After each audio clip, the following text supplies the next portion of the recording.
Stage left, the audience rises and holds their breath. They let the vampires into their house, pretend they don't see when the teeth come out. Put a band-aid on their throat. No one wants to rock the boat, and no one wants to talk about it. You're not supposed to talk about it.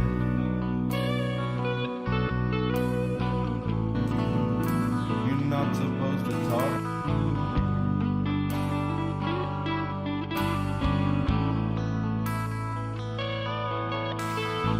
The curtain rises and the players come out.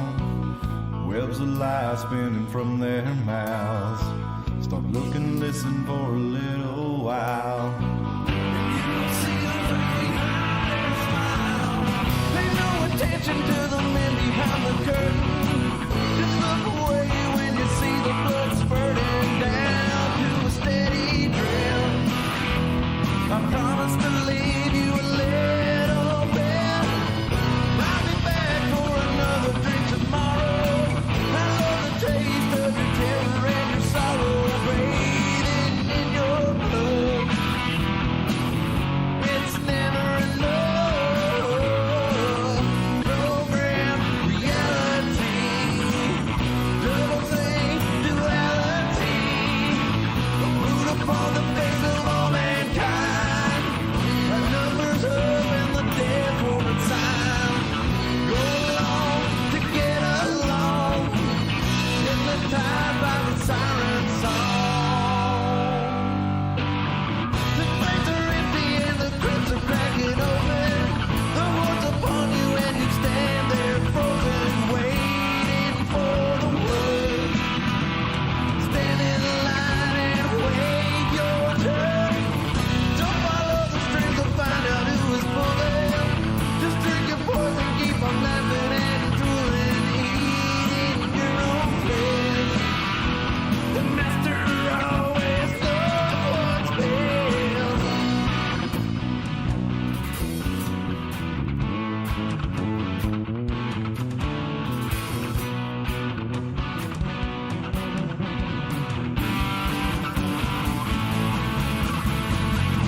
Worldwide genocide. The overlords are hungry parasites. Report the finger and the eagles fly. Raining fire, children die. Starving plague, paralyzed. Pile of bodies rotten, covered in fire. But no one wants to talk about it. It's safer not to talk about it. I cut my strings, no more bowing to the master. I tried to run, but they only came faster. Now I stand my ground. I ain't backing down. Silver bullets in my pistol in my holster. My will is strengthened and my confidence is bolstered. Don't test my resolve. Don't test my resolve.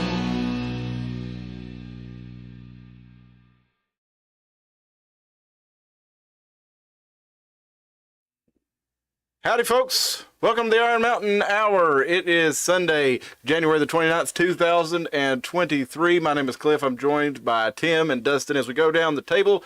Are so glad to have you with us tonight when we're going to talk about secret societies and what role, if any, they've played in the story that we all know as history. And jump in the chat. Be sure and like the video. Subscribe if you haven't already. Comment if you're watching it later.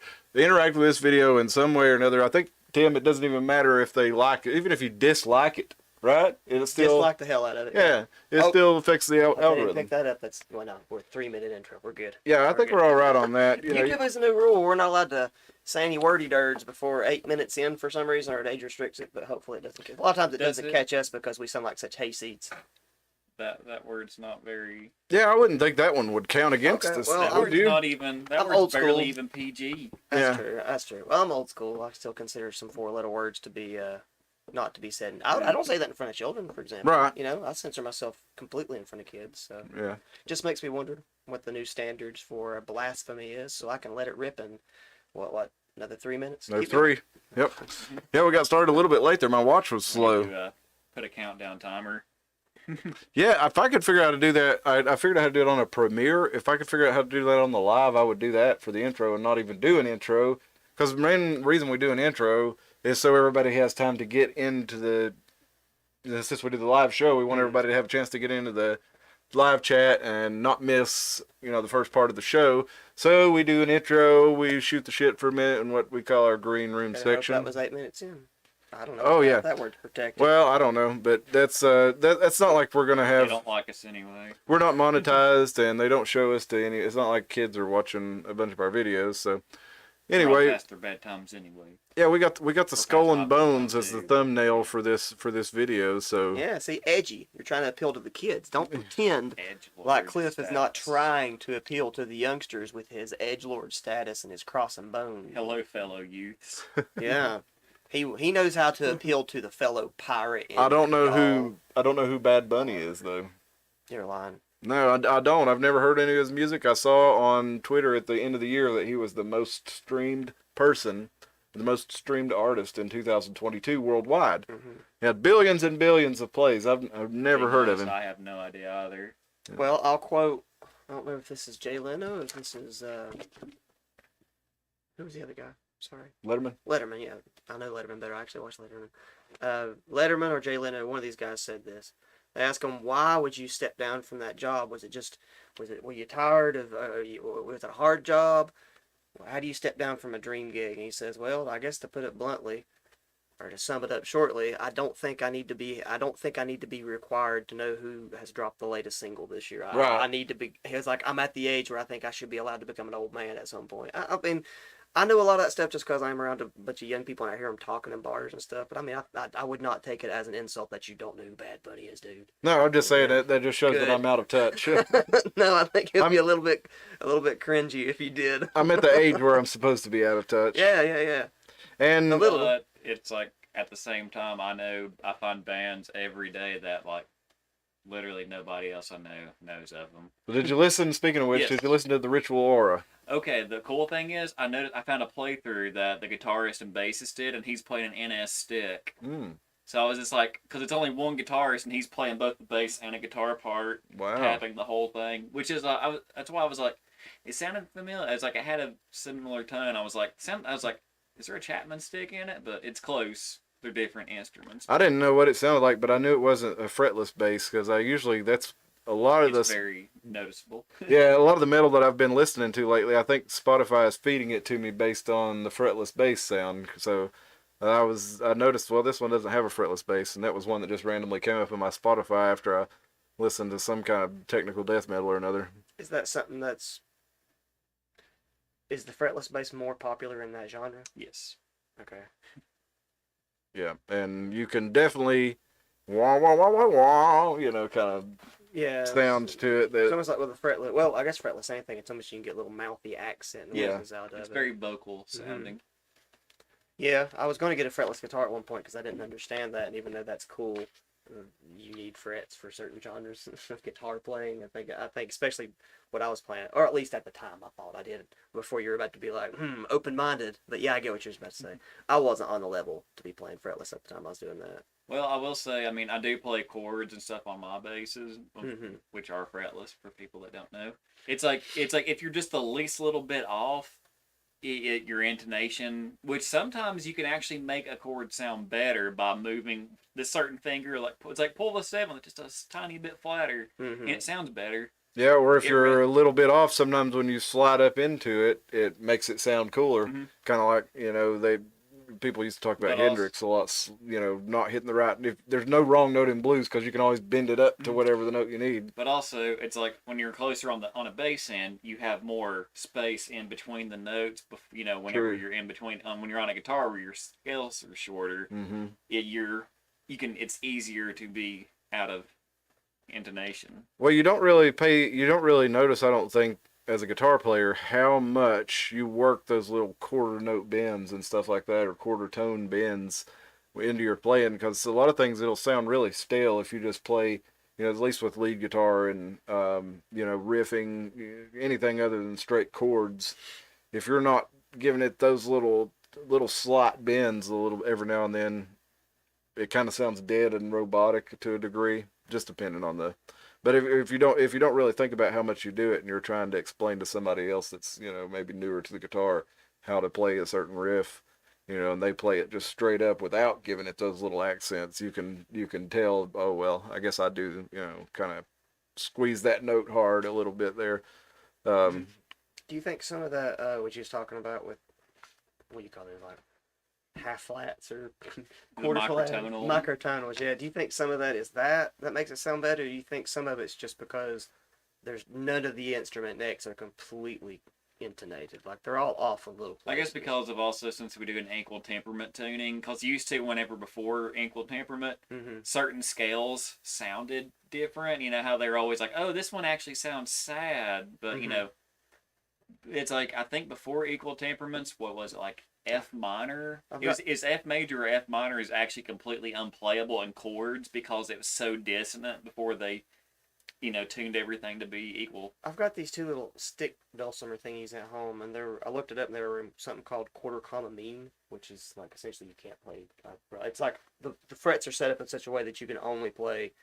I think I've currently got one in D and one in A, but the frets, there's like big wide gaps and short gaps between them and stuff that kind of forces you to play in tune. I'm guessing that predates the full scale, or I don't know the history of that, but it's interesting. I don't have any expertise there. You get the expertise, and when you remove all of them. Yeah, when you take them all, I was like, I can play with you because I don't have any of them. With what you're talking about there, Dustin, with the equal temperament or whatever, what did you call it? Equal temperament tuning. Okay, isn't that why they switched to the 440? Because you've seen a lot of people talk about how 432. I watched a video that Adam Neely did on it about 432, and he's basically kind of myth-busting the idea that that's where we live in harmony with everything, and that's the reason we're all screwed up. I tried it. I didn't think it was harmonious. I thought it didn't resonate very well. I've found kind of the same thing, and according to Adam Neely, if you want to watch his video on 432 hertz, he gets into the science behind it. But one of the reasons, if I remember correctly, that we went to 440 is because it was better suited to play in every key. 432 would only suit a certain key exactly right. It suits B really well. Yeah. I will say it suits B. I want to say the specific reason for that, and I know I'm stealing this from a YouTube video somewhere. It's because brass and woodwinds flex, and they understood that 440 was the most consistent spot, and everybody else could tune to those because stringed instruments are less fickle than trying to get your brass in tune. That was other things that I saw about it. It was something to unify, because it's like this orchestra in Spain tuned to 428, this one turned to 454. Like there was no standard, so it's like if you got people from different areas together, they. If you unified it into one timbre for your tune. Right. And 440 seemed to be the one that was able to play the most kinds of music from the most different places in the most keys and keep everything as close to, I guess, equal temperament as possible. And I think that's a good time to transition into our show, because I was reading a little bit about Mozart the Freemason, and, the Freemasonry is one of the most well-known secret societies, if they can even be considered a secret society. I think there's part of it that is, but the Freemasonry that most people think of is more of a social club, and at least on the Blue Lodge level, as it's called. But if we go back to where all these secret societies started, one of the roots of it, at least as far as how they brought people into it, was the schools of philosophy in ancient Greece. And we talked last week about the quadrivium and the trivium. And one part of the quadrivium being the part of the trivium being your basic education was that of music. And it was because you were to understand the world around you. Mathematics was part of that, and geometry and arithmetic was one part of that.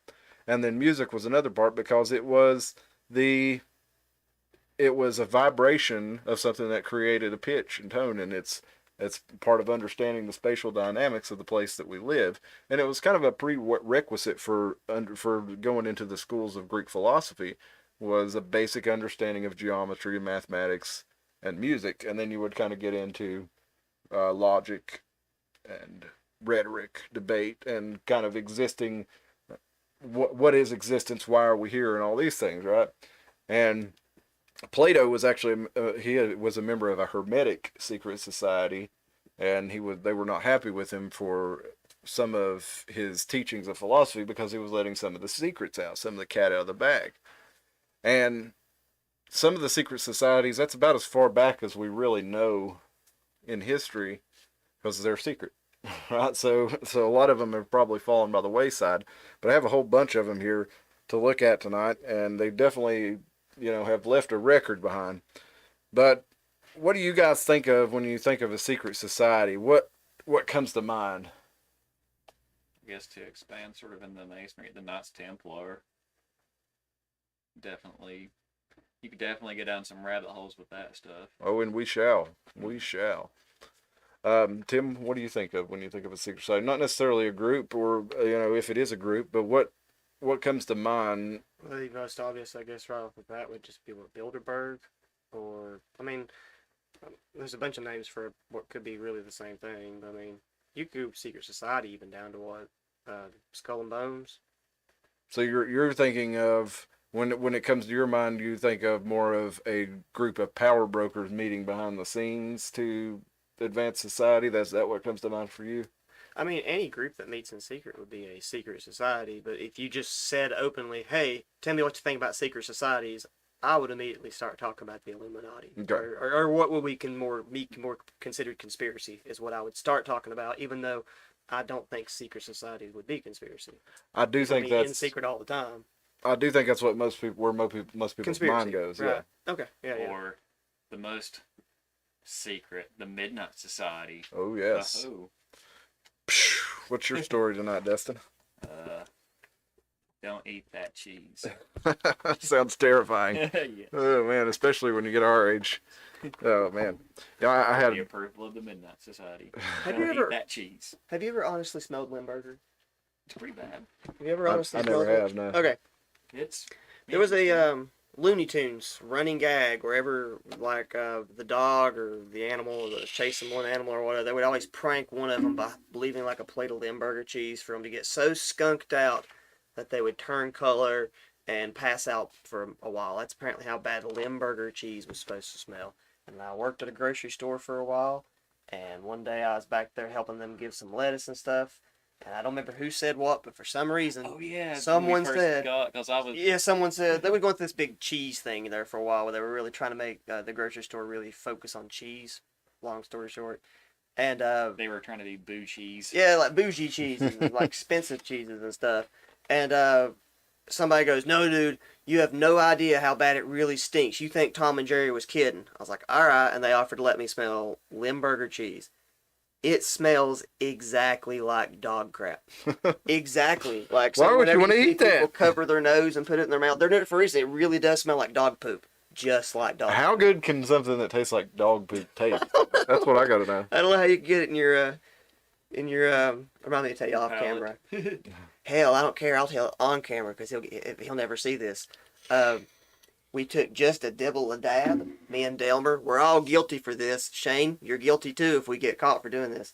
We took just a dibble of dab, Even a though there's only Limburger, like one and put person it said that works there anymore. right under Andy's hat right here. Oh man. Y'all remember And he went all over that produce department for basically his entire 8-hour shift looking for the rotten Trying to potatoes. find some rotten He was fruit. like, "There's rotten potatoes around here somewhere. I keep catching a whiff of Gosh. them. Everywhere I go, there's rotten potatoes." That I bad. remember that now. Man. Do people just eat the cheese by itself? Is that what they do? Do you spread it on something? I don't know. Anything that I would have to cut off a sense Yeah. just to get it down. I don't. I'm not that level of a foodie. I like strong tasting things. Don't get me wrong. I like something where the taste will really kick you in the teeth. But if it smells like literal dog crap, Strong like good Indian food, not like, hey, if you eat this improperly, it's gonna be bad. yeah, exactly, exactly. It's like I dare you to just like raw dog this Limburger cheese. I'll bring some. I'll bring some Wednesday or next Sunday if y'all. All right, if y'all I'll have try it. some. I'm off. I'm not gonna try it, but if y'all I'll try some. Spill the tea all over me. It's Let's in go. the chat. Hello. She's showing us that hidden hand. Ooh. Yeah, Okay. and that's what a lot of people do think of, the hidden hand of history, and the masonry photos. You've Hey, seen Mr. those, Right right? Hand. The Napoleon. Hey, real Yes. quick, go in the chat, go in the description of the video, or the link to our Rumble channel is on there. Go and subscribe to it if you haven't already. Let's I see. haven't, and I'm on the show, so Yeah, don't feel No bad if you judgment. haven't. I'll But show you've you been the. working on your own secret society, haven't you? yes, I have. Well, I don't know if I'd call it a secret society since I'm the only member. It's more of a as right cult. now. Well, But okay, it'll well, soon be #cigarette cult. That's just what we're calling it for right now. But it won't be so secret. It'll just be so undesirably absurd to the outside world that it'll only attract the right people to come There you into go. the cigarette cult. I don't even smoke cigs. I don't even smoke.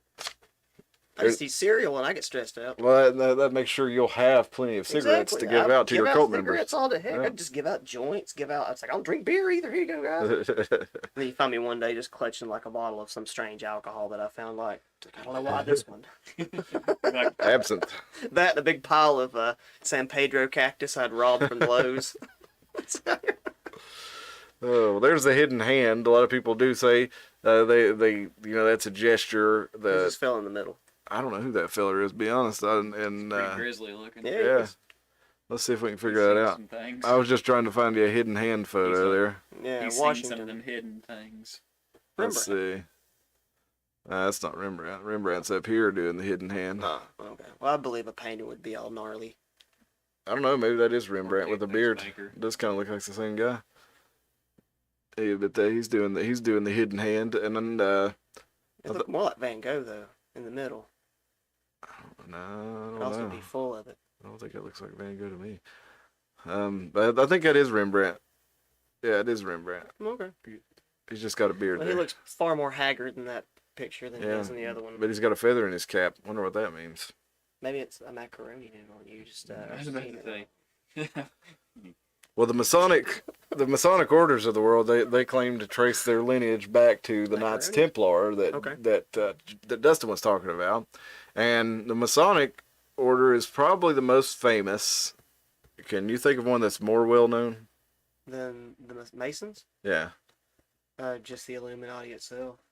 you think they're more well known than the Masons?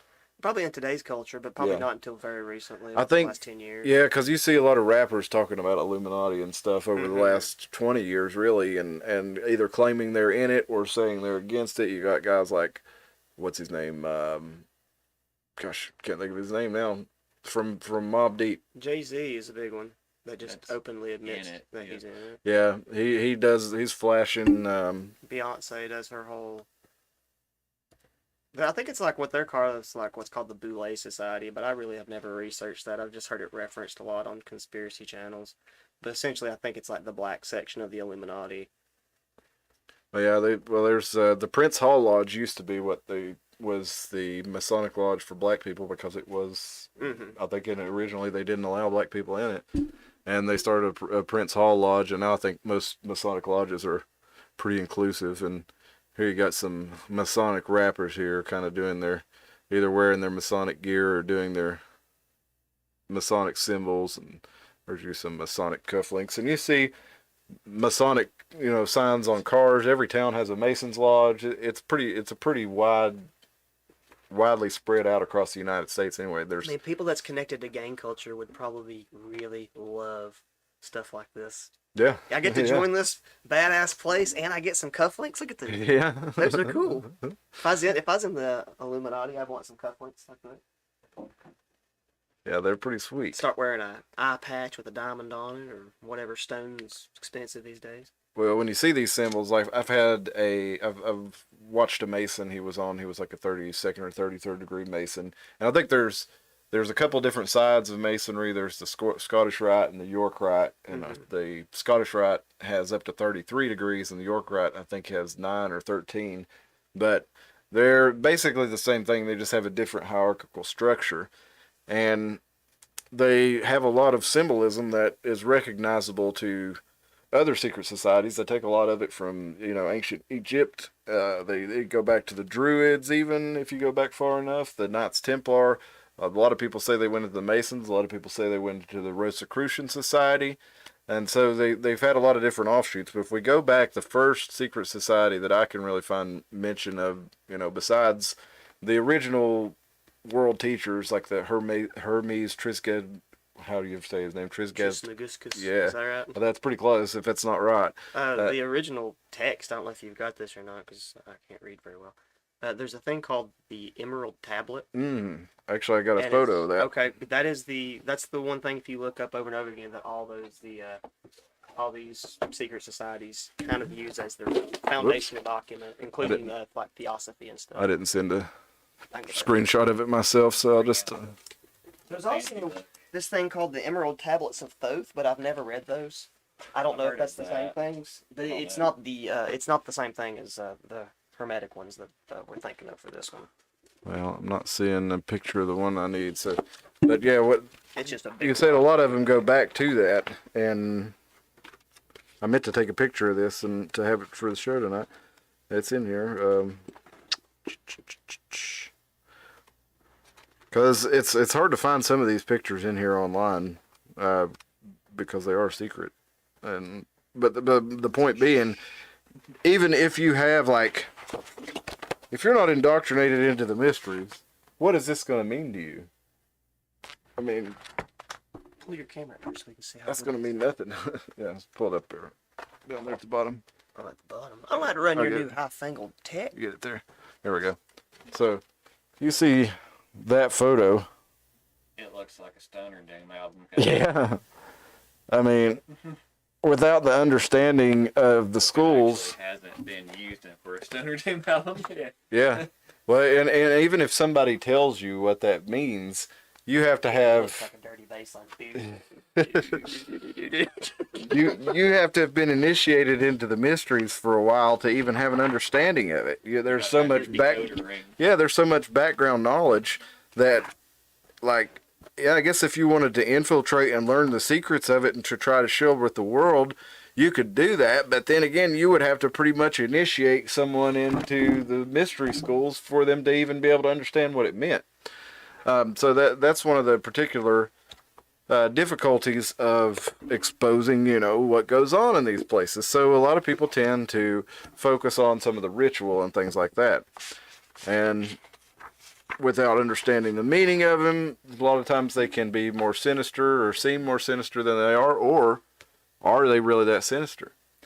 There was, when I was reading about Nietzsche and some of his philosophy about creating the race of supermen. Basically, he believed that was the reason for existence, right? Was to perfect mankind and to honor God and perfect mankind, or honor whatever created us. I don't know if he went so far as to call it God, but he reckoned that was the whole purpose of mankind. And a part of that was, royal hierarchies. The strongest rule everybody else, and you try to, forced marriages, arranged marriages, and everything. The whole goal of society was to create these men, or these supermen, ubermensch, or whatever it is you want to call it. And the view from the secret societies was, oh, well, this is not because he's a crazy person. This is actually about sacrifice and truth, and basically wanting to serve the purpose of humanity. And to do that, you have to set aside your personal convictions of what is right and wrong. And that's why we are going to tell everybody who they have to marry. That's why we're going to get rid of the people who don't fit in. And I feel like a lot of them really believe this kind of thing. And that's why you see them do stuff like the cremation of care ceremony that we saw when Alex Jones snuck into the Bohemian Club. And it's basically they feel like that they are creating a better world, a better society, and they are basically destroying the care for humanity, for the profane, as they call people like us, so that they don't care to hurt us and crush us, basically, as they, I caught complete that their too. world conquest. Snoke, yeah. Thank you for calling it out. I didn't want to kill his flow. What did I do with us like Snoke? When you said when Alex Jones snoke in the Bilderberg. Maybe it was a maybe it was what do you call it, slip of the tongue there, because The smoke tablet. a Freudian The slip, tablet? the Snoke on this guy on Star Wars.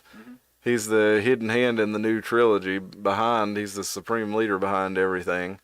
Snoke, and They gave him the shit under the stick. He was a shitty villain. he was. They never explained where he came from either. They didn't do anything with him. No, It's like, he's how just the did this, bad guy. You're supposed to hate that guy. Guy with half a face. And then Palpatine's back, like, somehow, I think that's literally what the script said. Somehow Palpatine has come back.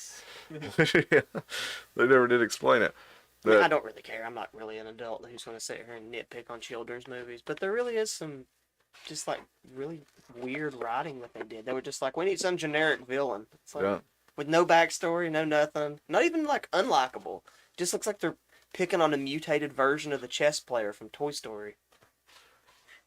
Like, and he was really easy to kill. So it's like, it wasn't like it was some big epic battle. You didn't feel bad for, like, you felt bad for the guy because Kylo Ren was just like, turn. And it was like, he was that weak. It's like, Spoiler alert if you've not seen it. But I mean, it's not like. Yeah. not really a spoiler, even if you don't really figure it. So. It was Yeah. just very anticlimactic. It just wasn't. But anyway. I thought Kids that, movie. yeah. Well,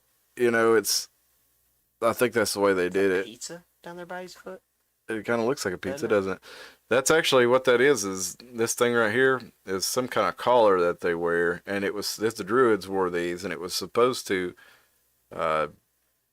it would choke them to death if they lied while they were wearing it. And so the druids would wear this. Can we get it voted into Washington? Yeah. Quoink, quoink. Old Ba-dum school boom. political joke. The druids were the one of the first that we have we don't have a lot of records on them, but most of them we get from Caesar. But when Caesar visited the druids, or when he visited the druids, when he conquered Britain and Gaul, Hey, y'all. he came upon the druids, and they weren't really the leaders of society. They were kind of the mediators of society. So he still had like wars and stuff, but the druids, everybody kind of revered the druids. But they had a similar. When you had people living in the woods, clad in antler and stuff like that, it's kind of like, yeah, these guys are. Well, that and they have no Yeah. stake in what you're doing, so that Yeah. they have a pretty good perspective on how everybody else what they could do. Everybody would be fair. Yeah. These guys are out here in the trees, not consuming any of these resources or anything, and we're out here doing this human civilization thing, and everything's very complicated. They really would have a much better perspective on what you're doing. Oh, it would take a period of about. mediators. Yeah. It would take a period of about 20 years to be inducted into the Druidic Order. There were three levels, like a lot of secret That's societies. right. You spend 20 years of your life, and you too can live in the woods like a hobo. And it's very similar like a Chinese monk, or a Buddhist monk. You go to the temple and you go live with these weirdos and give up all your possessions. It was very similar to that. And Caesar found that it had a lot of the trappings of the Buddhist, the Zen philosophy. And it also, oddly enough, they had a pantheon of gods very similar to the Greek and Roman gods. Stoicism was one of the closest ones, Or or at least the principles of it. yeah, and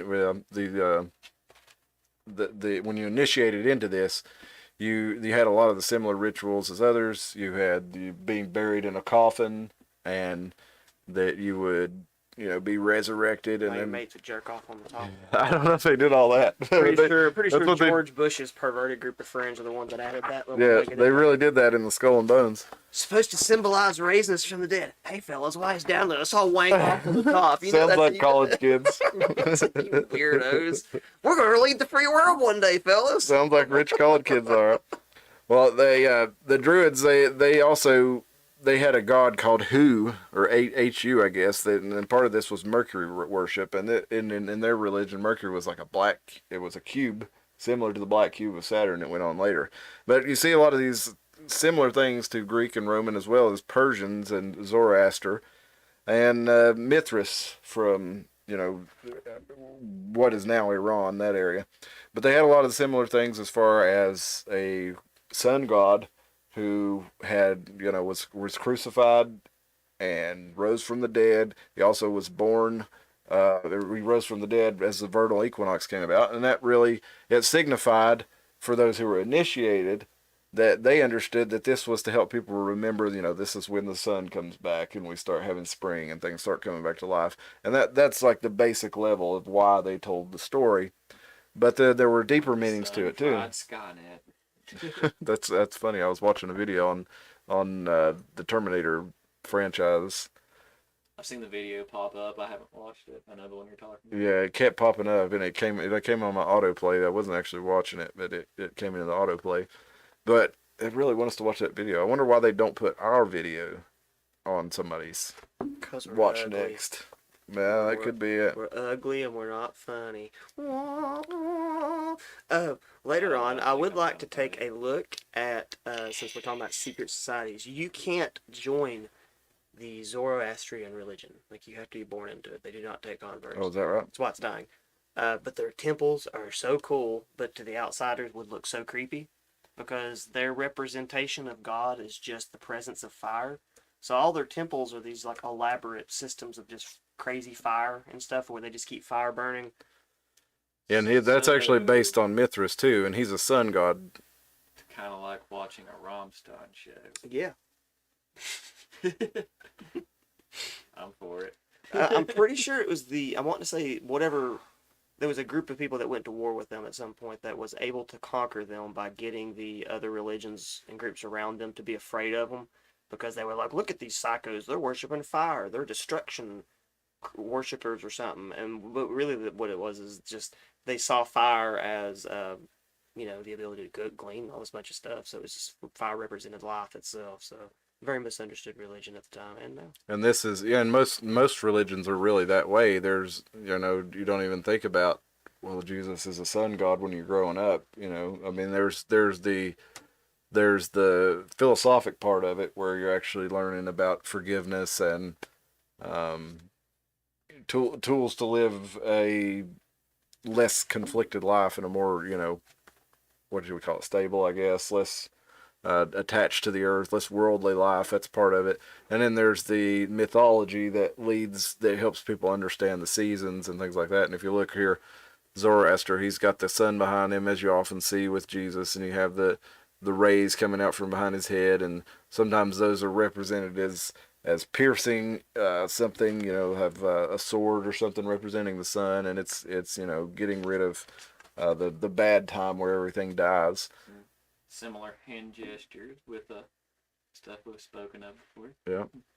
And then you also have a metered staff there. It is very reminiscent of Jesus and Muhammad. Yeah. They all have I checked before I put it on. I wanted to make sure I wasn't showing Muhammad before I put it on the screen. Iran Yeah. on there because it's where most of the Zoroastrian temples is Iranian. See if I can find some of those They're fiery really cool. temples. The Yeah. temples are really cool, especially if you can find some of the more elaborate ones. It's just they're not really interested in being involved in the rest of the culture. So it's not like they're just self-taking videos of themselves and stuff. Find Zoroastrian temples here. Dang it! My hands are in the wrong Was place. Freddie Mercury a Zoroaster? Oh, I don't know. I want to say just Freddie Mercury was Zoroastrian. We can look that up later, but I'm pretty sure. Here we go. Here's some fiery stuff. That's all water. These are Where's all the fiery ones I ones. just saw? They might not do it anymore. I'm just saying. There's a fire temple. There you go. the old ones are really cool looking though. Just what do they call their god anyway? Zoroaster or Zarathustra. Zarathustra. That's the. Is it? I'm pretty sure that's their prophet or whatever. Well, his name is Zoroaster or Zarathustra. I don't know why he has two different names, but that's a kind of a common thing. But you also say Hugh. Zarathustra are nasty. But dude, the druids though, before you could become a druid, they had to send you out into a storm in an open boat by yourself, and after you did this freaking 20 years, you had to survive that. And a lot of them died, so they'd spend 20 years of their life trying to do this, and they sent them out into an open boat. Do that first. It's a bad investment. A lot of it's based on the Persian traditions of Mithras. He was the god of intelligence. And if you ever run across a bad guy Ahriman in a Final Fantasy game or role playing game. Well, Ahriman, he was like the serpent god of the Persians, and there was He's heavy in theosophy too. Ormuzd. Yeah, he comes up a lot. He was the light and dark, and that's where we get to, the idea. All the religions have good and evil, but when we get back into the cult of Mithras, Mithras is basically the balance between the light and the dark, and they get into, and that's where a lot of people say the Freemasons are inherently satanic because they appreciate the light and dark aspect of the universe and how that's all part of nature and life, and Mithras, he strikes the balance between those, and he's also a sun god. He's the god of intelligence. And he's very similar to Jesus in a lot of ways too. He was born in a grotto or a cave, and then there's some old traditions that say that Jesus was actually born in a cave rather than in a stable, like, with a garage. Yeah. How it's basically like everything is full. There's in someone's garage. And they also say, yeah, I mean, pretty much. And they also say that Jesus, that if you, like where it says he was a carpenter, that in some of the old texts, I don't know this for sure, but that it would actually, if you translated it straight, it would say that he was a builder. And so a lot of Masons use that to say that Jesus was one of the first Masons. And they have a story in Masonry that's very similar of Hiram Abif, except, he is tracked down and murdered, and it features prominently in a lot of the secret societies. Would Joseph be one of the first Masons? Because he was a carpenter too. He was a builder, yeah. Because Jesus was the carpenter's son. Yeah, I don't know exactly how you would decide, but those old building techniques, that's one of the ways that secret societies were formed originally. Did you know for $25 I can prove that you're related to Jesus on the internet? You think so? Go You ahead. probably can. That's a real thing. They can prove it. You probably can, but they had basically a labor union or a trade union for masons and stone builders, so that they could control who was able to get the big contracts, because when the palace wanted something, or the king wanted something built, he would hire the people who know how to build it. Well, the Masons were the people who know how to build it, and they would build them for everybody. So they would go from country to country, and that's where they got the name Freemasons, is because they kept all their mathematics and their principles of building secret. And they would meet, and they would initiate new people, and they would make sure they were trustworthy before they would let them know how to design a building that wouldn't fall in on itself, because they were basically protecting their craft. Kind of sounds like a better thing than we do today. Get one with the lowest bidder. Yeah.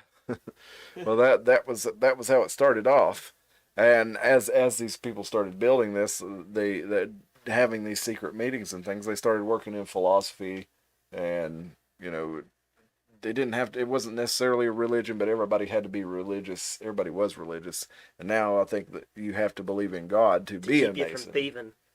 Yeah. Keep you from lying, pinching. And that's the base level of any of the religions, which were the first secret societies, was to keep humanity in order. Keep the profane people who didn't know any better than to do the wrong thing, tell them God's going to get you if you do the wrong thing. And, that's the base level. And then there's the, the initiate level, where you learn there's more to these stories than what we're telling these people. These people aren't necessarily people in the sky. They're representative of other things. And as you learn that, then you go on to be the adept, where you see one of the main things that they're hiding in these secret societies is they think that they can master time itself, because time is what kills us all. Time will be the end of us all. And that is what a lot of the symbology or symbolism in a lot of these paintings and stuff that you don't understand is about. And they say that they can defeat time. Now, there's lots of different ways they say to do that, but next time it's quantum leap. I wonder if Sam was a Freemason. There were so many secret Masonic symbols hidden on the painting of the Campbell soup can by what's his face? Not Norman Rockwell, the other one. Andy Warhol. Andy Warhol was deep in the Masonic temples. And he painted that Campbell soup can with so many Masonic Freemason symbols on it. I just thought it'd be funny. It's not true. Oh. Well, there's a fleur-de-lis there. Is there? Well, maybe there's a series there. Look here, you've called it again, Tim. Yeah, well, audio effect going on. What we got here? Somebody riding something. Is that the Whore of Babylon? Oh, that's The a little beast. extreme, isn't it? I can't tell I what don't it know, what is. is that riding? There's your fleur de lis down there. All right, we got to figure out On what the that Sonic is. symbol. What is the What is the Campbell the soup Campbell symbol? soup logo? Is it a bat? Badly. That looks like a little squiggly bat off to the stage right there, doesn't it? Get that right? No, I didn't. As a musician, I'm not a theater person, even though I took theater in college. Same thing. Same stage. Let's look at a photograph here, see if we can. You know, if you're on stage, it's like you're on a stage. It's Don't kind give of your the same. passcode away. It's a lot less blurry that way. I can't see any better there. It's got some numbers at the bottom, 1900. That's just Yeah. nest date. Or What's on the seal of a walk can? over here and get this can that Campbell's. There you go. Oh, Goff, you're so analog. You think we'll be able to see it close enough? I'd like to get. Paris International Exposition. I'd like to get the seal blown up. See it? Right here. I bet that's what it's. If you go up one more, it says Oh. something about the Paris International Yeah, Exposition. There we go. International Exposition. Yeah, what made me think of that is as soon as I saw that, 1900. I was thinking it's the same story as Pat's Blue Ribbon. Is that Artemis and Apollo, you think? I don't know. Could be. It's an angel with some feller riding them with a torch. Zoom Yeah. in a little closer. Let's get a little more of that meaty action. That's as far as I can go in. That's as far as you can. See that? Can't go any deeper. I'm giving it all I got. Let's see. You got some kind of. Is this showing this them or is this my yeah, big head? no, right? it's showing it to him. Looks like some. Sorry No, for you're yelling good. in I'm your just ears, trying to get folks. it out of your face. It looks like some sort of staff at the top. I'm going to guess a flame. It's a torch. He's leaning on some wings. He's riding an angel, Is that what's going on? Riding an angel? more or less, yeah. That's what it looks On like. the back of an angel. And this going one on looks with like his feet, she's. though? Is These that two are right? like scissoring. Yeah, that's what I'm That's trying to what it figure out looks what's like. going on at the bottom. Okay, but it is the symbol for the Paris International Exposition. Yeah. Okay. Okay. Well, I guess. Sorry, made folks. it. That's just the ADHD coming out in us. Well, that is actually the kind of stuff we're talking about. That's a symbol with a hidden meaning that the people who design that symbol know exactly what it means, and the people who are read into those symbols Show when the they see Oreo. that, they'll be able to tell. Now let's look at Oreo. Here's an Oreo, folks. I've got nothing against Oreo. I'll still eat them if I see an Oreo sitting around with a glass of milk. But don't. This is just a really weird that you just eat these and don't realize that you have some sort of religious symbol on your Oreo cookie. Oreo? It's sulfur What's cross, it? It's but called it's like a double cross or something. Here you can see where it's The cut out from, colophon. doesn't it? Yep, and then you've got these different crosses around it. And it's not, but it's not like the maker tried to hide it. He even said, like, "What is it? Well, it's a family symbol. This is called the such and such double cross." But it This is related from the to- Oreo's official Twitter page. Yeah. Oreo, do Oreo cookies have hidden symbols? Us, do they? You, do they? Us. Yeah, it's got all kinds of stuff. I'm not saying it's necessarily demonic, but it is a. And this guy They are says, what about devilishly halal certification of Oreo cookie in my country, India? Is it halal or halal certified?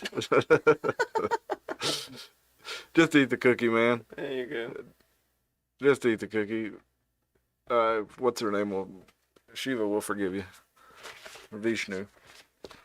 But the, one thing I found out while I was doing some research for this, the Thuggies in Indiana Jones, they were a real cult. They were a real cult anyway. They probably still exist to some Someone from degree. Temple of Doom. Yeah. Mm. But I've looked them up before and I couldn't find anything on them because all I found was We got a bunch- stuff about we got a Indiana bunch- Jones. Had a bunch of things. Sorry, folks, for ignoring you. We've been looking at cookies and shit. Hey, Cookies and soup.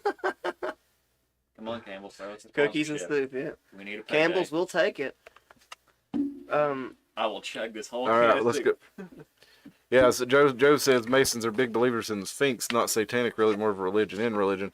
Yeah, I think a lot of people without understanding of Masonry will think them evil, and that's one of the reasons that secret societies became prominent, because it started off, like I said, as builders protecting their trade, but you also had knowledge that was protected. That people they go to describe it in one of these books by Manly P. Hall.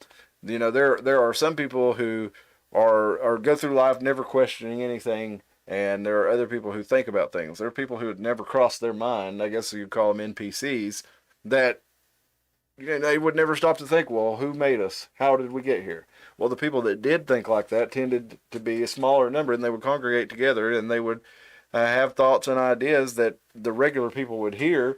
And if they heard them, it would be like, whether it's because of church or society, just like we've seen the Salem witch trials. That's a good example of it. That's how we treat people who are different in our society, or that's how we have in the past. So they formed these groups to protect that knowledge, and to not only to stop it from being destroyed, because if you look at like today, the modern society, they're destroying a lot of cultural statues, icons. They're taking the names off of things. They're basically destroying history, right?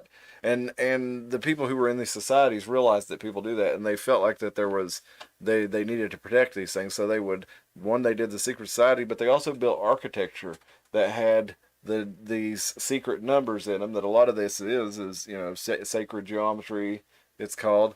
But they protected it in as many ways as they could, and the great masses of people still managed to destroy a lot of it. So that's one of the reasons that they actually had secret societies, is to help protect that knowledge.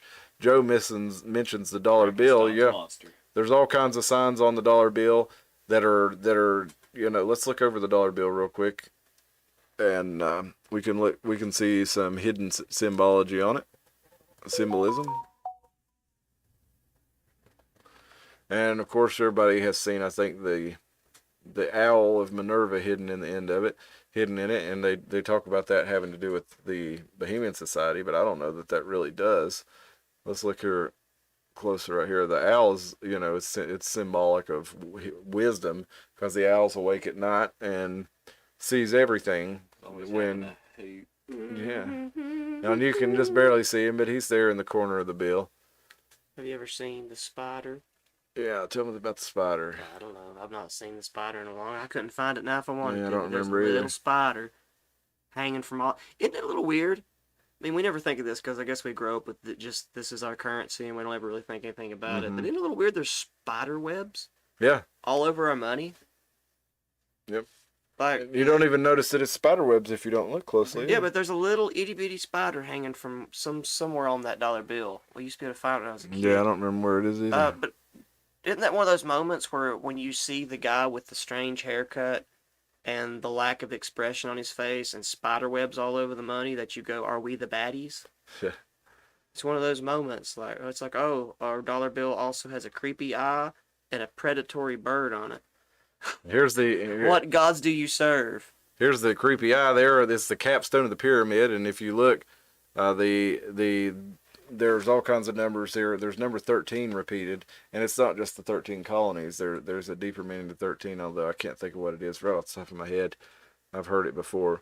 But the eye on the capstone of the pyramid is supposed to be, the grand architect of the universe, as the Masons call it.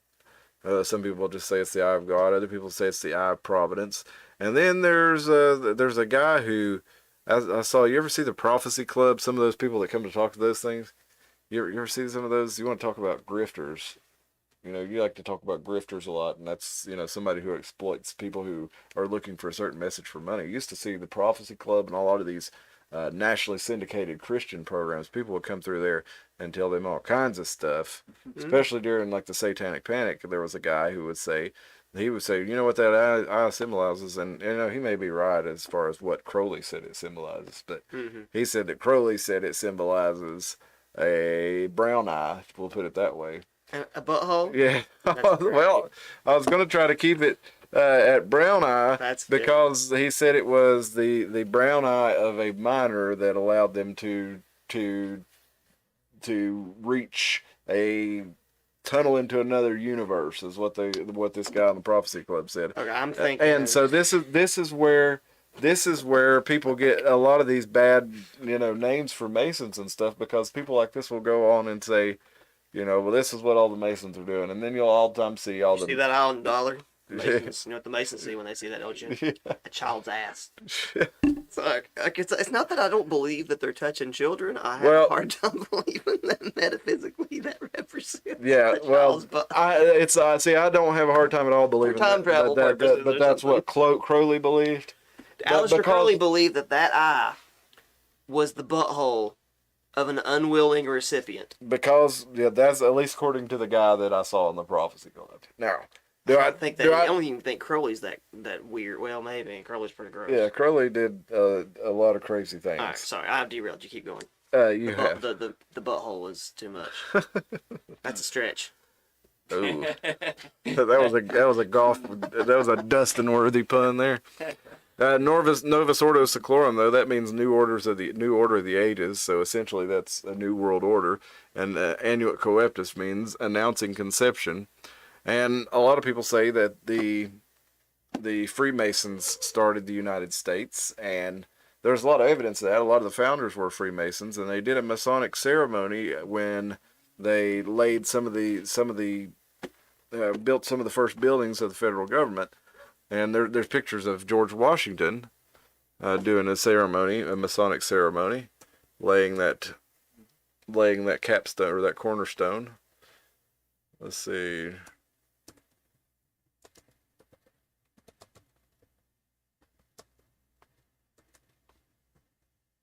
And we'll see if we can get a picture of it there.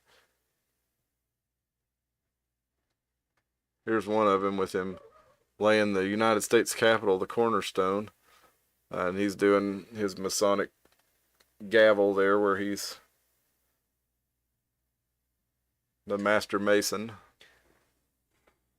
And there's probably a lot of other symbolism in here too. You can see the Mason's aprons here. Look, there's the Walmart spark right in the middle of his crotch. Well, and let's see if you look at the Mason's apron. Look, Washington has like a lodge on his. Let's look at. What if his nickname's Sparky? Look at the Gmail logo. Where am I looking? You mean the Right here. The M? Yeah, and then a Masonic apron and Gmail logo. Are they similar? I say they're exactly the same. There's an M on the front of the. Oh yeah, there is in there. Of course, isn't an M. So here's a Masonic apron. And then you got more elaborate ones too. And then here's the Gmail. It's called the Royal Arch apron. And G is, their symbol for geometry, God, the grand architect of the universe. They have different levels to what that means depending on where you're initiated into the society. And like I said, they have 33 public degrees, but there's some people that say they have 360 degrees. And hey, Honey Pie, I don't remember seeing you before. Nice to have you in here. Honey Pie says the first time she noticed the eye, I'm assuming if you're a lady, but the first time they noticed the eye on the back of the one, they were about 10 years old, and they were so creeped out. It is creepy, ain't it? And yeah, Spill says not all Masons are privy. That's right. There's three levels of basic Masonry, basically what they call the Blue Lodge, and then you get into the Red Lodge. That's when you get into the York or the Scottish Rite, where they tell you more about some of the hidden symbolism. And at the Blue Lodge level, it is all about brotherhood, fraternity, and making the world a better place. And so there's different levels. Not all Masons are privy. And who knows what they do at the top levels? We don't know. We're not in there. But like a lot of, like it's been said before, without understanding all the background meaning and the hidden meaning to all these symbols, and it's not just somebody giving you a cheat sheet like, oh, this means this. You actually have to study this stuff for years to be able to understand it. So even if you did infiltrate it and try to share it with the public, I mean, you're still. We also want to think, for just to kind of off on another realm, since a lot of it kind of falls through. Another one that's out in the open, straight up secret society, or just Catholics. If you look at like all the stuff in the Vatican, A lot of the ritual. yeah. Well, They there's have a Saturn. It's like the Pope has a Saturn hat. He's got a. They have, it's like where the it's big kind of fish like head the thing. fish hat, Mm-hmm. high season. Well, and you do have secret societies within the Vatican. You got what is it, Opus Dei is one, and they were I think they were started by, I think it was later. Let's find some images of it. What was the Catholic Church before the Catholic Church? Didn't have a different name, or Well, it was theoretically? the Holy Roman Empire, and I mean there was the Roman Republic, which collapsed into the Roman Empire, which collapsed into the Holy Roman Empire, and then So essentially, they turned into a church to keep people from killing them, or what? Like, Well, we they turn did- into a religious organization. People won't try to overthrow us, and we can just kind of take over and partially, yeah. Well, the church, the church was the dominant power for however long, basically for from a few hundred years. To me, it always seemed like the Roman Empire latched on Jesus. They made Jesus a martyr, right? So the Roman Empire basically, just like the government does today, whenever they have a movement, like whether it be the Occupy Wall Street or the Tea Party movement, the government will infiltrate that movement of grassroots people, and the party system is how they used to do it now, and take it over and basically co-opt it into their own means. And I think that's what they did with Jesus.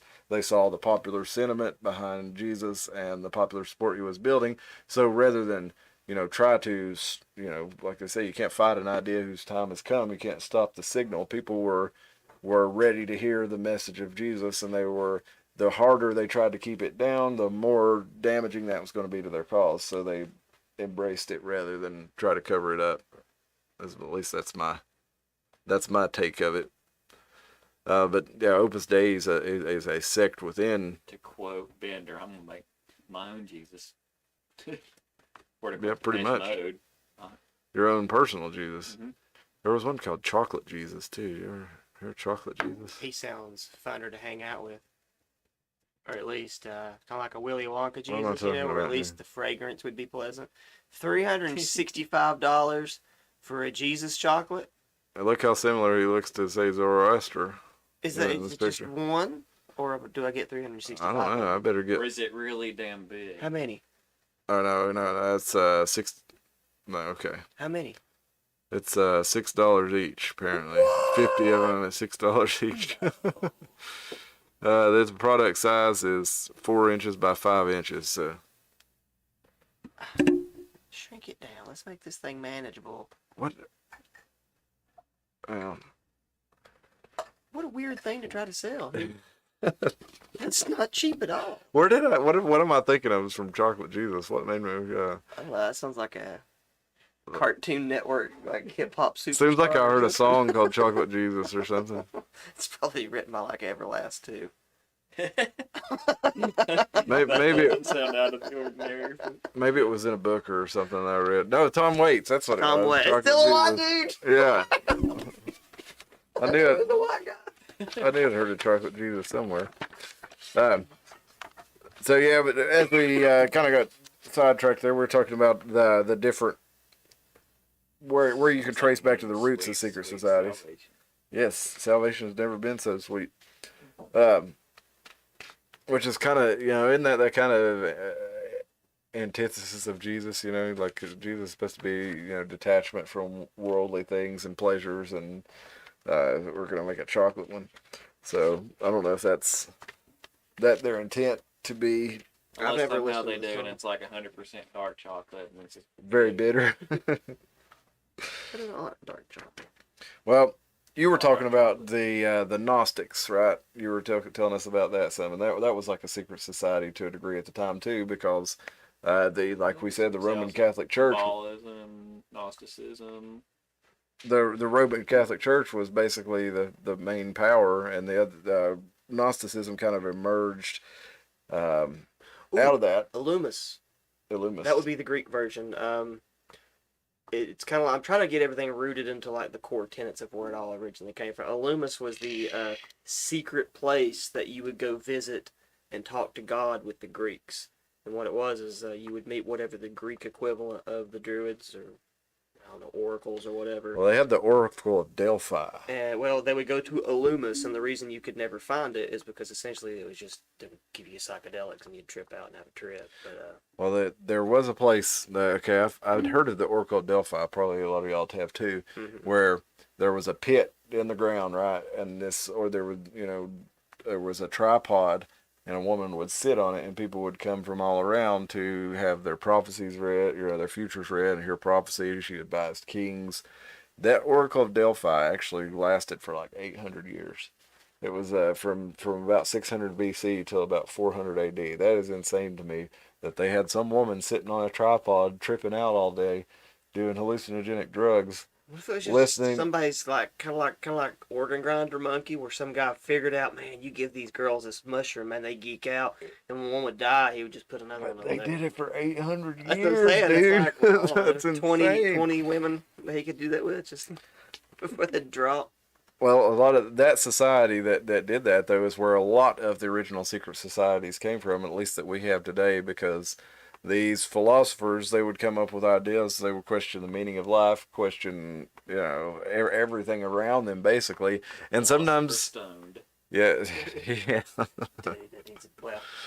Dude, that needs to be a manga. That actually is a quest of a lot of the secret societies, is for the Philosopher's Stone, and they are a lot of, like I said, it comes right back to time. They feel like that. I think that the main thing that they're hiding in here, as you go deep into it, is they think they know how to control time and maybe even control resurrection and control reincarnation.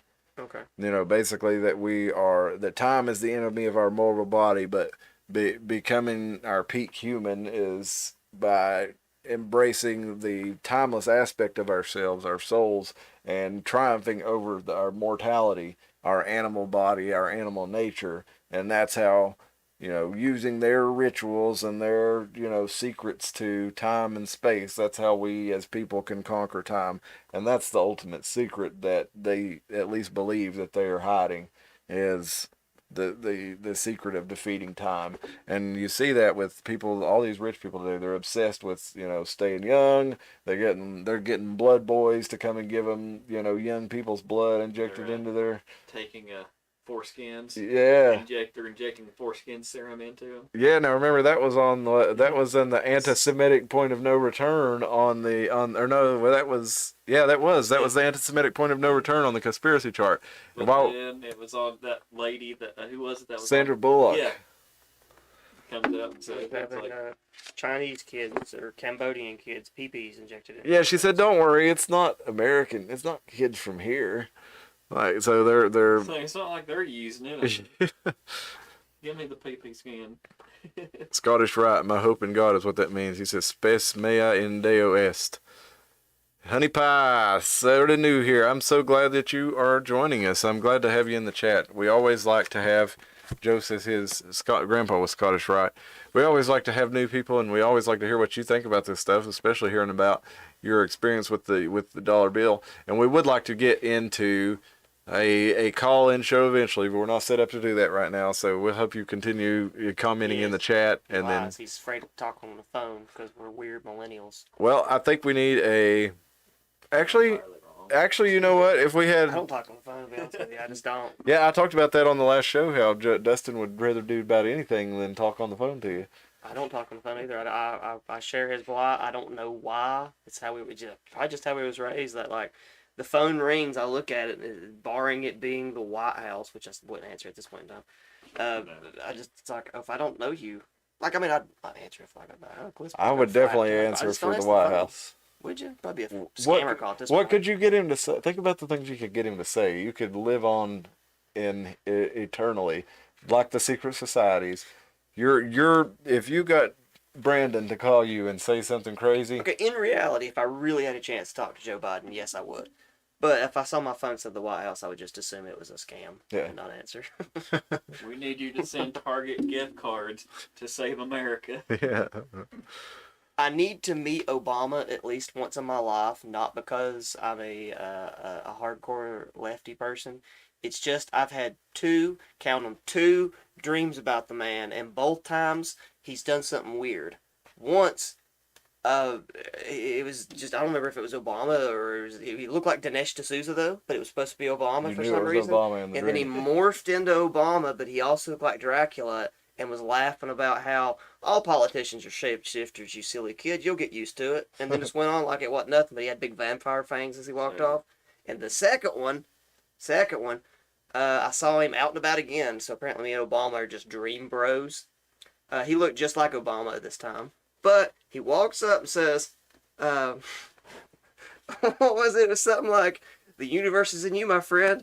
Grabs my arm and breaks it off, and then everything in the world sucks into me. And that was the other dream. I figured how big some universes in you would be like Tokyo Gore Police and just the copious amounts of blood of the universe squirt out of No, you. my arm came off just like it was breaking off like an action figure or something, and then everything in the world, just, including Obama, sucked into my armhole. I had a friend who had a dream the other So, day. like the priest did from Inuyasha with his hand. I hadn't seen it. What's his name? Yeah, his hand is cursed, and he has to keep like rotary, but if he Things doesn't suck into suck, it. then he can suck. Okay, things yeah, into okay. it. Well, It's apparently kinda- I'm a cursed priest, and Obama has the ability to activate my superpowers. Bill says they are, Tim. They are shapeshifters, and Anna says Tim is God. I had a friend who had a dream. Don't spoil the secret He yet. said he We're had out there, you well, guys. Said he had a dream the other day. Following your in the cigarette cult too. Yeah, it's yeah. not. There's No, a bunch of me's around here. There's also a Chinese Tim. There's a black Tim. There's a bunch of Tims. There's a bunch of them. And we're all gonna merge together, like So like sort that, of like the that one movie. One. kind of like that and Highlander mixed in together because I like So swords. you got to go around and kill all your other selves to become I more don't know. powerful? I'm actually thinking Or you just kind of gonna. Well, like we're in Clown World. assimilate, you just we're kinda, in a. kinda I'm merge hoping together. we can Just- merge into one giant Tim, but I'm thinking in this reality that we're in, when the it's gonna turn Mandela. into like the end of Akira. No, more like the end of it. Like, we're in that weird dimension from Mandela Effect where all the Tims are going to have like a giant orgy or something to fully assimilate. Puts a whole new meaning to Tim Fest. God. There'd have to be alcohol involved. Honey Pie says, remember that History Channel where the Satan looked just like Obama? There he is. I do now. He sure it is. Did they do that on Well, now what did he look like? Didn't he look like Obama on Passion of the Christ? And No, that came it out looked like a weird woman. Like it was like a gremlin thing with something growing off its side like a tumor. Not the tumor. But you find that Satan head with the tongue and shit hanging out of its mouth all Oh, yeah, that's see that the- thing up yeah. there. I think it's supposed to be androgynous. I don't know what was up to little mini me. I Yeah. thought that was kind of comical. Look at the face right there. Salacious B. Crumb It's not very scary. to Satan's Job of the Hut. Well, let's look, go on down the list a little bit. Some secret societies here. We got Court of Owls. tons and tons of them. I mean, tons of them. But some of the more interesting ones I wanted to talk about are this one that it was an offshoot of Masons because Catholics weren't allowed to be Masons. So the Catholics formed their own secret society, the Order of the Pug. And it's a weird story how I came about the Order of the Pug. I came about through Count Dankula. I adopted a pug mix a few years ago, but the reason I adopted this pug mix is right before I did, everything around me was pugs. It was all coming out pugs. I would see pugs everywhere. I saw it on like movies. I would see people with them. Like a commercial with a pug. It was like Felt like the universe wanted you to. it wanted me to see Straight up pugs. pugging. And then I bought a movie. I think it was The Kingsman.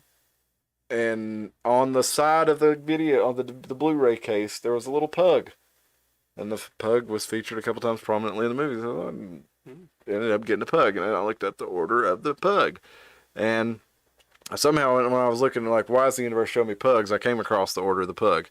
Now here, This dog does not actually look like any pug you've ever seen. no, he's half pug and half red heeler. He actually looks like pugs He's used to Australian look. cattle pug. Yes, and he actually looks like what pugs used to look like. If you go back Never to less pugly. yeah, Well, you but can really see some of those dogs change. Yeah. They're getting more and more ridiculous looking. they were Up to one. That's going to be a That's, real one. that's pretty eventually. much not too far of a stretch for him. pug and I feel like let's the see. universe is doing what they did with the pug to you. The universe is doing the same thing with Borzoi to me. Oh yeah, you were telling me about seeing those That's everywhere. all I see online. Maybe it was just I me. was trying to find They're some of these everywhere. old pictures of pugs. Like here's Well, there's that. Yeah. an older one. This is more what they used to look like before we Bastardized. yeah, ruined them basically. They were an actual, they were a, well, that's not what we were looking for. Here we go. They were an actual, from a sporting dog, so they had a purpose originally, and then royalty, The time. got them, and everybody saw that royalty had them, so I think it was some, The Some- bloodline cut off real fast. Yeah. Favorite Kind of pug. Look at the name. I just. and they started breeding them for short nose and big eyes. See, if you look right here, these look almost like my dog's stock, and that's Yeah. what a pug used to look kinda like. do. The Look nose is up. still off shorter, but Do you know what dog that is? That's that rude dog was from back in the 80s. Rude dog, no. I don't remember what it is either. But like, if you look at rude dog and then you look at the older version of it, the older version looks like a healthy dog, and then you look at the new ones that are now, they look like their face is infected or something. Yeah. They're so swollen. That's kind of how pugs are, I think. But yeah, you go back, they didn't have the super smushed up face, but we bred that into them. To where they can't breathe. Yeah. And so now that's how, where my dog came from, is people are trying to breed them back to their, where they could actually be healthy dogs. Mm-hmm. And they're apparently breeding them with healers. And that apparently gives you a lot of the characteristics of the original pug. And to me, my dog Stock, he's like, Seems about healthier. About half the time acts like a red heeler, and about half the time he acts like a pug. So he's kind of like somewhere in between. But to get back to it, the order of the pug, to get into the lodge, you would actually have to crawl on all fours and scratch at the door. Mm. And when you were initiated into the society, you had to kiss the backside of a pug. You had to kiss its egg? And they say it's a porcelain pug. Yeah. But everybody else has been. I bet they used a real pug, and that one made me want to ask. Like, this made me think of like taxidermy. these people that do puppy play these days, man. Or you think they're the modern day order of the pug? They're not keeping it a secret. I don't think so. No, they're not. These people are like pretending by smooching on a little porcelain pug, and these people are like paying good money to lick a real person's And this shows you the proper. These are the steps you had to take through the lodge. You had to follow in some kind of, thing of the pug here, and then. What's the pug's name? Blarney. I don't know what the pug's name was, but you know what I did find?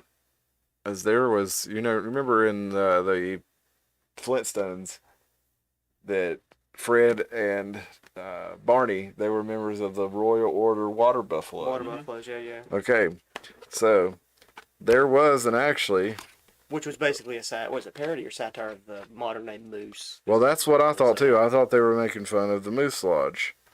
Let's see, am I in the wrong book here? I think I'm in the wrong book. Oh, Cliff, you're so analog. I don't read. This is, there actually is a society. Where are they? I think I passed them. I think they're like the Royal Antediluvian Order of Buffaloes. Okay. And the earliest date for them goes back to 1822, in near Drury Lane Got the Muffin Man? That's right. It's along Masonic lines, and it has a lot of the regalia and ceremony of Masonry. I'm not sure really what the difference is, but there was a society, and they're talking about, pre-flood is what antediluvian means. And so I guess they're trying to say they take their lineage back to before the flood. Is this like their history like Shrek, Well, I don't know. So I think I could make a case for this, but keep going.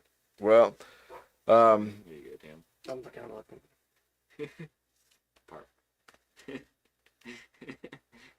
Cigarette. God, my eyesight. So, I see, am I away can't and be. I have can't be cigarettes God. in my I can't coat. see.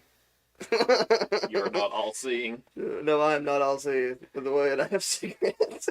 You damn right. They're gonna be good ones too. I'm not gonna cheap you. I'm not gonna trick you and give you some Tahoes or Lucky Strikes. Top shelf Barbell. There will be clove. There will be menthol as long as the law allows me to give. If that's what everybody wants, yeah. Well, I think that you'd be a more successful cult leader if they banned menthol and you still had menthol. Well, I also do have a good mix of tobacco if you're Or interested. just get regular tobacco and some Vicks vapor rub them, kind of rub them together and roll your own. Well, what you could do is I think that's how they made basics back in the the day. native Indian tobacco, which has a name to it, and then you can mix real tobacco together. Together, the cigarette nicotine content is different because cigarettes aren't even real nicotine and stuff anymore. It's just a bunch of chemicals. Real tobacco ground up, 19% nicotine. It'll knock you on your ass, and we're not going to smoke it out of cigarettes after a while, folks. After a while, we're going to get these big hooters, shove them up our nose, old style, like they did. What was it? The ravel. maypole slingers or whatever it was in the old colonial papers, and they would hork it up their nose Snuff. so hard that the smoke would knock them out. Oh, no. Now, you're not required to do this to be on the cult, but it sounds like a good time. Well, if you want to get into the higher level initiate, if you're just the initiate level, you'll smoke cigarettes. Yeah. But then when you get to the adept level, or we'll say the adept level before you're the master, that'll be when Tim blows smoke up your butt. See, Cliff had And anal then the fixation. third I think Cliff's level. actually in the CIA because he likes this anal play. What I will do to initiate you into the master level is you will sit down in like a lazy boy recliner with any drink of your choice, and you strip down nude. I'm not a perv. You can keep your nips covered and your gents. And then I will slowly apply nicotine patches all over your body. Wait till you reach cloud 9 of... Then and you then I'll stick pull your them head all on a off. baseball bat and spin around and do a dizzy dash. No, I'm not gonna make them throw up. I hate throwing up. I'm just probably gonna put like Avatar: The Last Airbender on to calm them down for some reason, give them a puppy to hold, and then we'll have a cig together, which will probably kill you at that point from nicotine overdose. And then you're going to do the big thing where you knock yourself out smoking it up the nose. And that's when I You survive all reveal this. the true master enlightened level of our cult, Blowing smoke up After your you've butt. already seen it. which I can't tell you because nobody's initiated, That's so I right. can't actually tell you. You got to let True. Tim blow smoke up your butt. You will never have literal smoke blown up your ass unless you have me to. That is where they came up with that phrase. The phrase blowing smoke up your butt? You guys know Would where it that get came you from? high? If you No. blew like... Well, it would. It Could would you get do you high. bong hits up your ass? You could, and it would not it'd probably rock your world. Your rectal tissue is far more absorbent. Yeah, I know than you can bonk. the mucus membrane in You there. can butt chug. I just That's why never people- thought That can kill you pretty quick. until this moment if you blew active smoke into someone's butthole for them, how would you get it back out? Fart? I guess they'd have to fart. But We that's just sit up there and cook otherwise. the saying, blowing smoke up your butt. That's what they used to do when somebody would drown.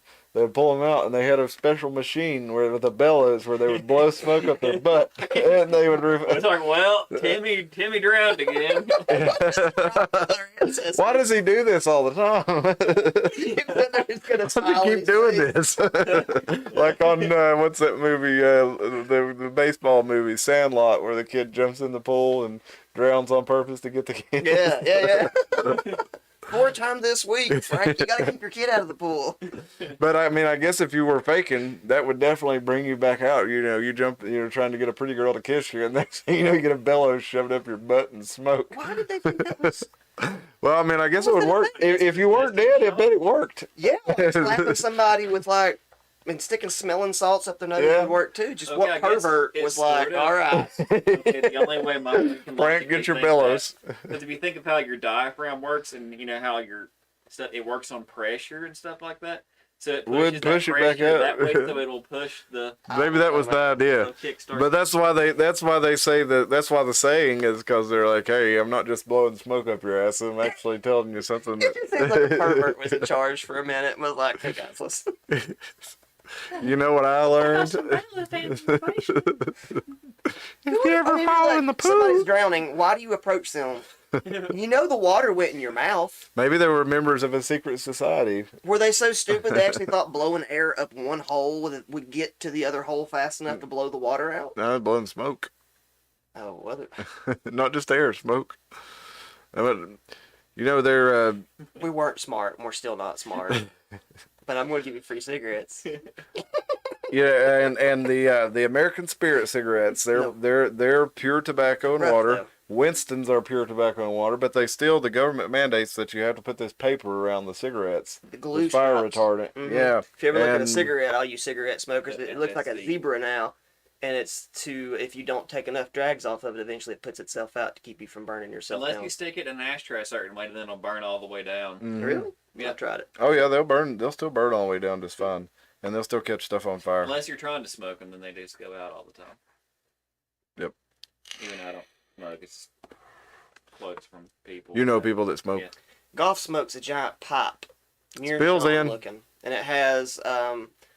I'm not sure one side has good and evil, but I don't remember what the symbolism is. Golf has a giant pipe. Joe says they chose the pug due to its loyalty and trustworthiness. Yeah, and that's why you'll see the dog a lot of times in the symbolism of these secret societies.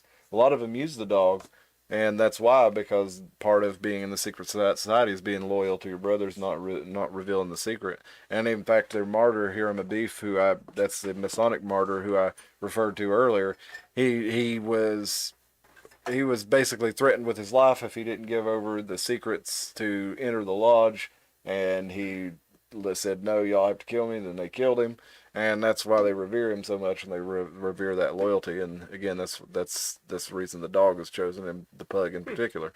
No dots in secret societies, I see, because they're untrainable. Are they? Awful. Had 2 of them. Yeah. Terrible dogs. I was thinking just a secret society that exists, it is secretive, and that we've not talked about and probably don't know very little much about would be like Yakuza and all that stuff. Yeah. Like, Yeah, there's several of Asian secret societies. There's the Yakuza, the Triads, the White Lotus. Those the Triads and the Yakuza we tend to associate with organized crime, but I'm sure there's another level to that too. don't come whack me, fellas, but I only know this from the video games. Allegedly, the Yakuza think they're related to the ancient dead, deceased bloodline of the dragons. So they're admittedly lizard people. Yeah, they call it the Way of the Dragon. And they've got some interesting stuff. Like one of the ways, like if you F up in the Yakuza, that you're not immediately banished. You just have to show that you're serious. Like, so if you foobarred up, you just go to the head guy and chop a snippet of your finger off to show him how sorry you are. So, I mean, like, I think that's pretty dedicated. I think so too. You definitely have to be serious about whatever undertaking you were in, if you were willing to chop your finger off for it. Yeah, and there's some pretty creepy stuff. Like, you get into like some certain sects of like the cartel that are into like Santeria and yeah, that's what I was going to know next. Yeah, that's similar to, in my opinion, just different in culture. If you're in a Sublime tribute, then you do practice Santeria All the time. and Might as well get good you at better have a crystal ball. Y'all ever heard of the Hellfire Club? I have. I don't know much about it though. Well, the only thing I really know about it is it was a religious society, and it was where they embraced the other side of that, indulging in all the carnal pleasures. Ben Franklin was probably the most famous member of the Hellfire Club that I know of, and it was founded around 1750 by Sir Francis Hellfire Francis Dashwood. And he was a chancellor of the exchequer and a postmaster general and treasurer to King George III. And he basically grew to detest Roman Catholicism and all the piety and the way, that they policed society, basically.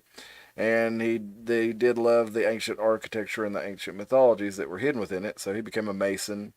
And he was also a spy for Prince Charles. And he became interested in Rosicrucianism, and then he was supposed to have attended a black mass, and this was more because he didn't like the Catholics than he was a Satanist. But he founded the Hellfire Club eventually, and they kind of brought back a lot of the debaucherous of Bacchus. He was the Roman. I'm a servant of Bacchus. Are you? Yeah.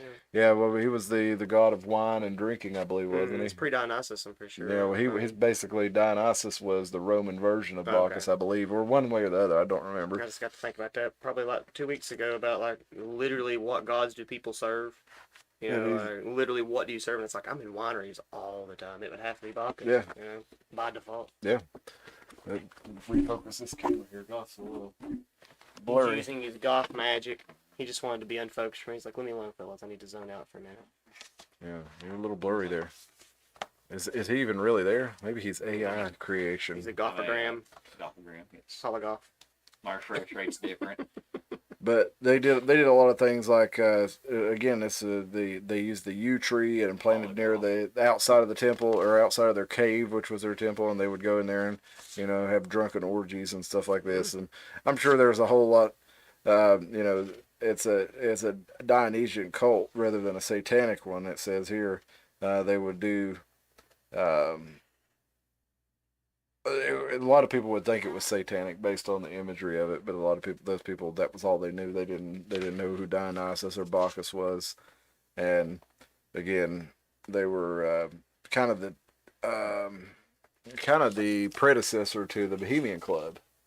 and the Bohemian Grove, where all those fellers go out there, and it's mostly like closeted gay Republicans that go out there and have, big orgies and hang out in the woods and get drunk, and then they go do their, Tempest. yeah. Just if I was in charge of a bohemian section, I'm not saying there'd be less gay behavior. I'm not saying there'd be less drug use. Hell, we might even keep the owl.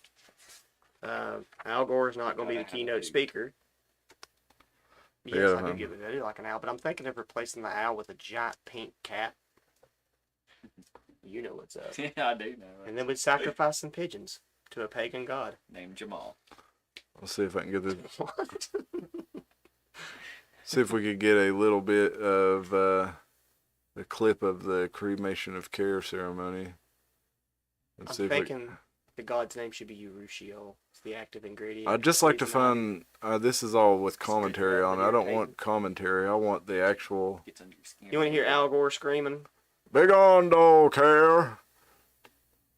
Midsummer sets us free. They all sound like they're from the South when the ones that are doing the ceremony. Man, better put it. Well, they're probably not. They're probably from Connecticut. Or they might be. Al Gore's voice is definitely recognizable to me.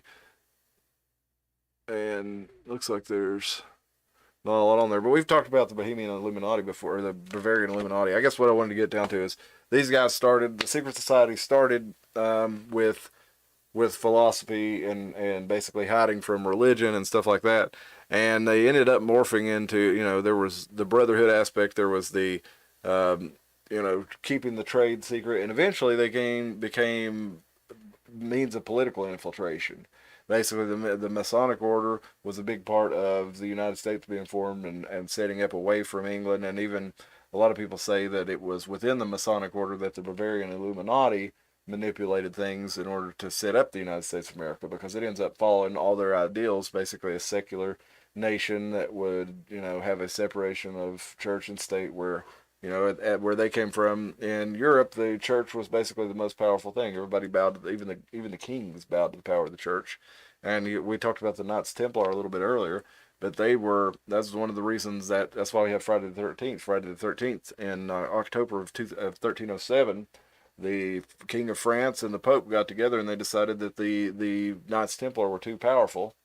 And a lot of people will say that when they were, in the Crusades, that's what the Knights Templar were. They were basically bankers who were also warriors, and they would transport money for the riches that people got out of the Holy Land back to Europe, and they would take travelers from Europe into the Holy Lands to give them on tours of all these old temples and stuff that they would find in, Egypt and Jerusalem and Palestine. And some say that they actually uncovered the Temple of Solomon there and discovered a lot of the secrets that Solomon held, and that this made them so powerful. Along with their money, they had armies, so they snuck attack them in the night to keep them from basically taking over the position of power from the church and the state there.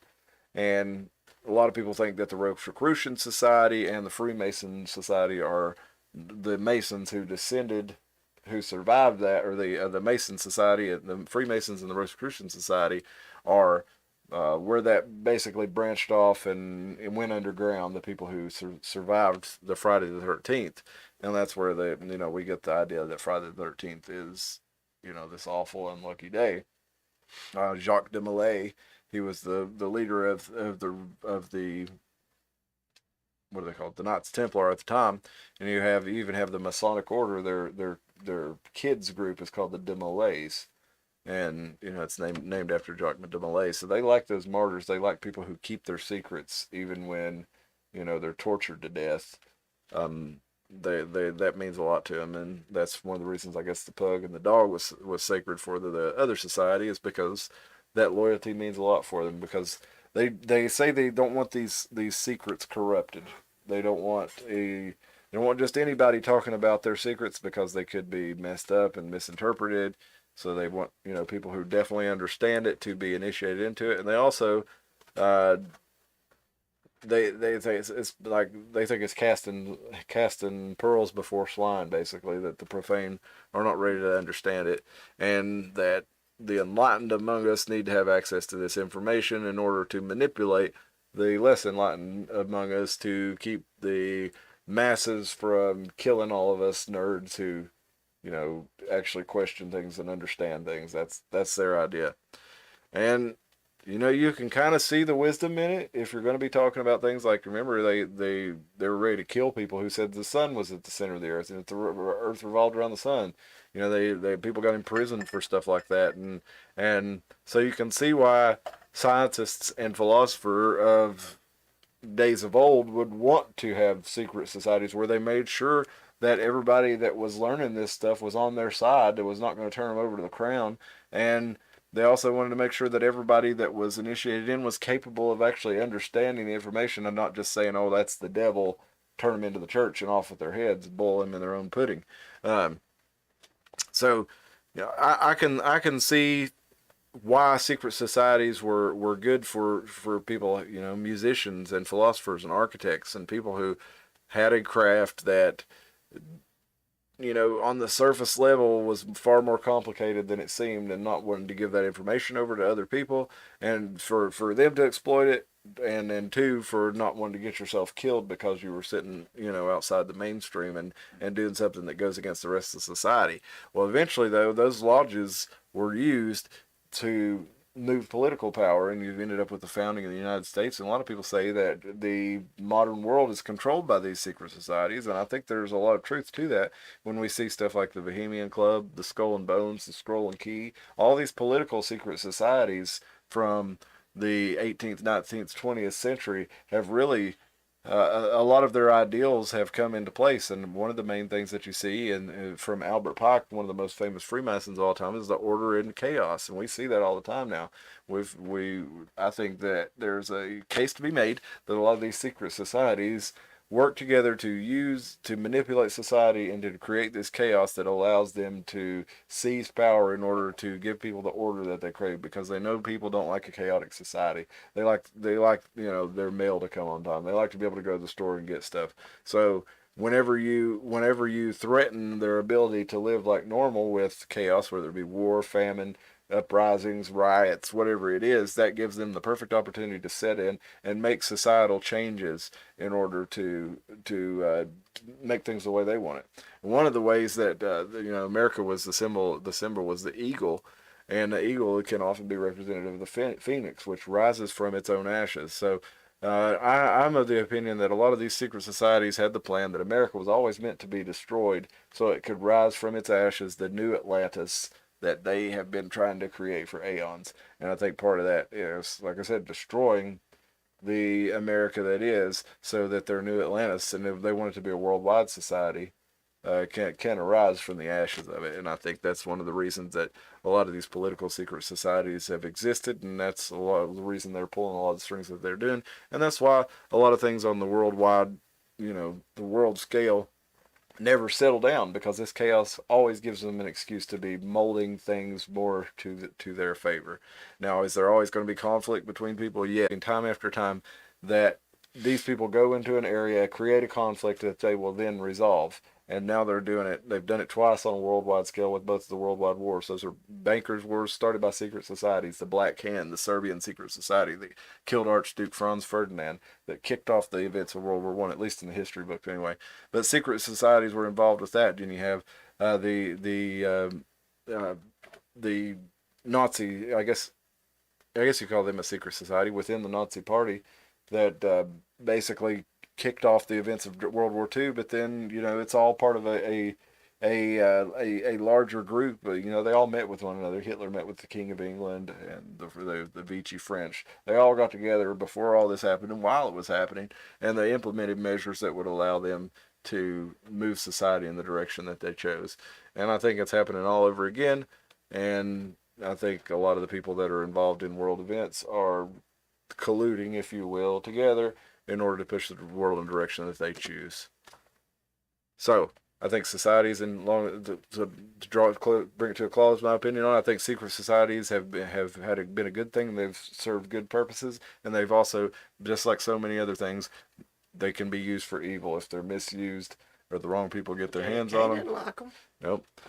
You and JFK would be at odds, wouldn't you? Well, JFK was talking about, actually, we talked about on the show, when he was giving that speech about secrecy and secret societies, he's telling the press that he wants them to not give away any of his secrets. It sounds like he's saying, well, we're against secret societies, but actually what he's saying is, I need y'all to keep some secrets for me, because the vast conspiracy he's talking about is communism. He's saying we don't want to give away any of our secrets about what we're doing to fight the communists. So a lot of people share that speech and think, that he's saying he's in favor of a free and open society, but to me it sounds like he's just giving lip service to the free and open society. But we believe in a free society. We're opposed to secret society, but I might have to ask y'all to keep your mouth shut because we're fighting the commies. But I think they've been good things in the past, but they, like anything, like a gun, like education, if you get it in the hands of the wrong person, they can use it to bad ends and they can really fuck shit up with it. So I think we've seen both of that throughout history, and I think that's how we get to where we are today. I think a lot of it is the hidden hand of the enlightened people, if you will. But by enlightened, I just mean the people who are paying attention and know how to manipulate the goings on of society. They, that's who controls the society, or the people behind the scenes. It's not us little people. I mean, yeah, we do affect it, but it's all based on stimuli that we get from outside of us. Like, we're always reacting to something. The people on the ground, your regular people, we're not, even if we have a massive social movement, it's always in reaction to something else that happened before, and that's usually created by, people, and whether they're acting as a secret society, they're probably members of the secret society, and in one way or another, we're working for it. The core tenet of cigarette cult is actually a sun cult, just so you know.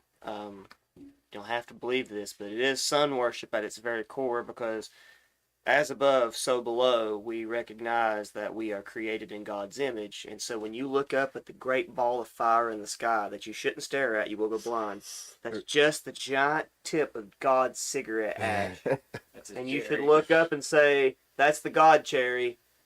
May it burn forever, just like the tip of your cigarette that Tim's going to give you for absolutely free. And we all live in fear of the day that God decides to flick his ash. Puff, puff, amen. And pitch his cigarette into the great unknown. The lawn. The great ashtray. The lawn of the great unknown.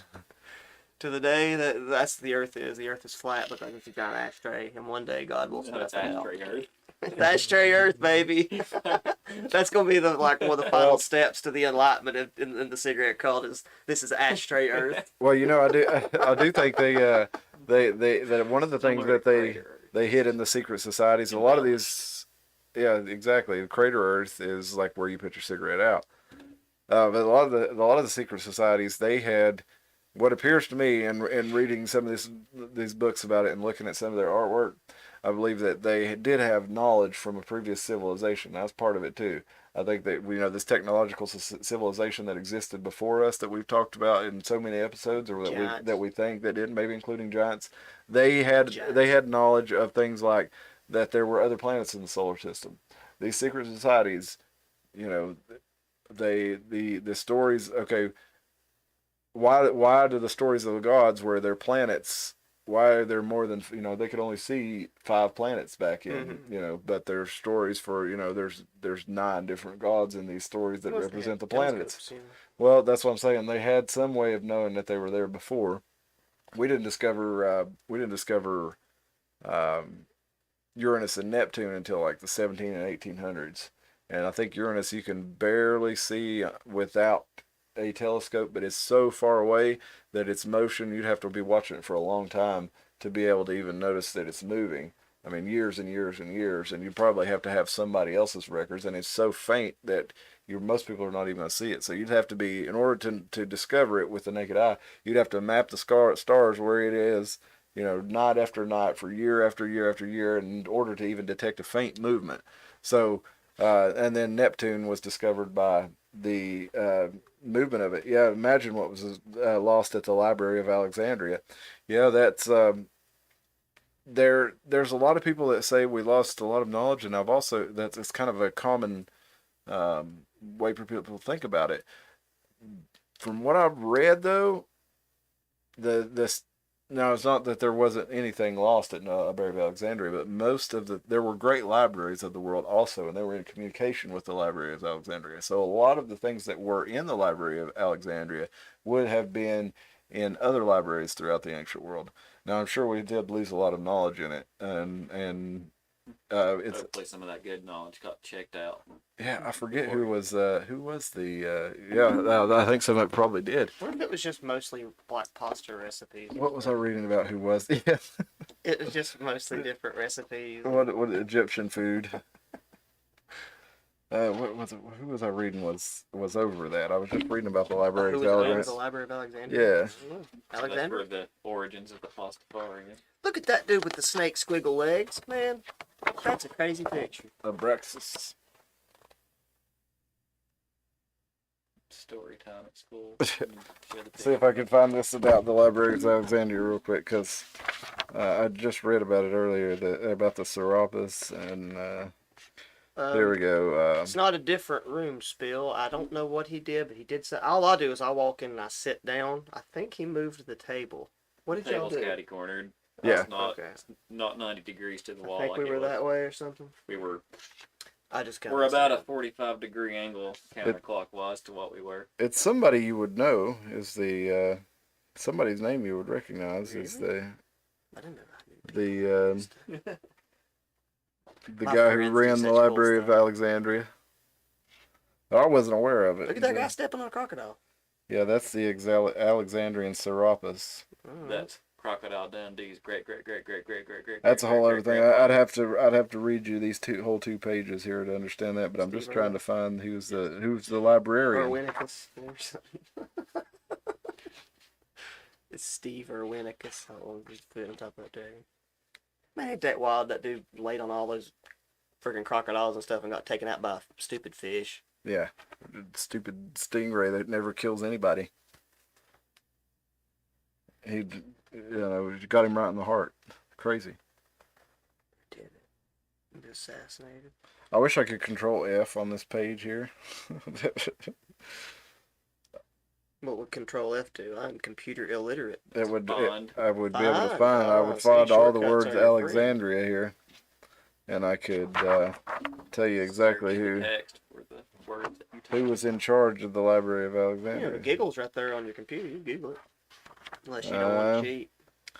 I don't know if you would be able to find it like that. You don't think Google has Let's that see. looking nice?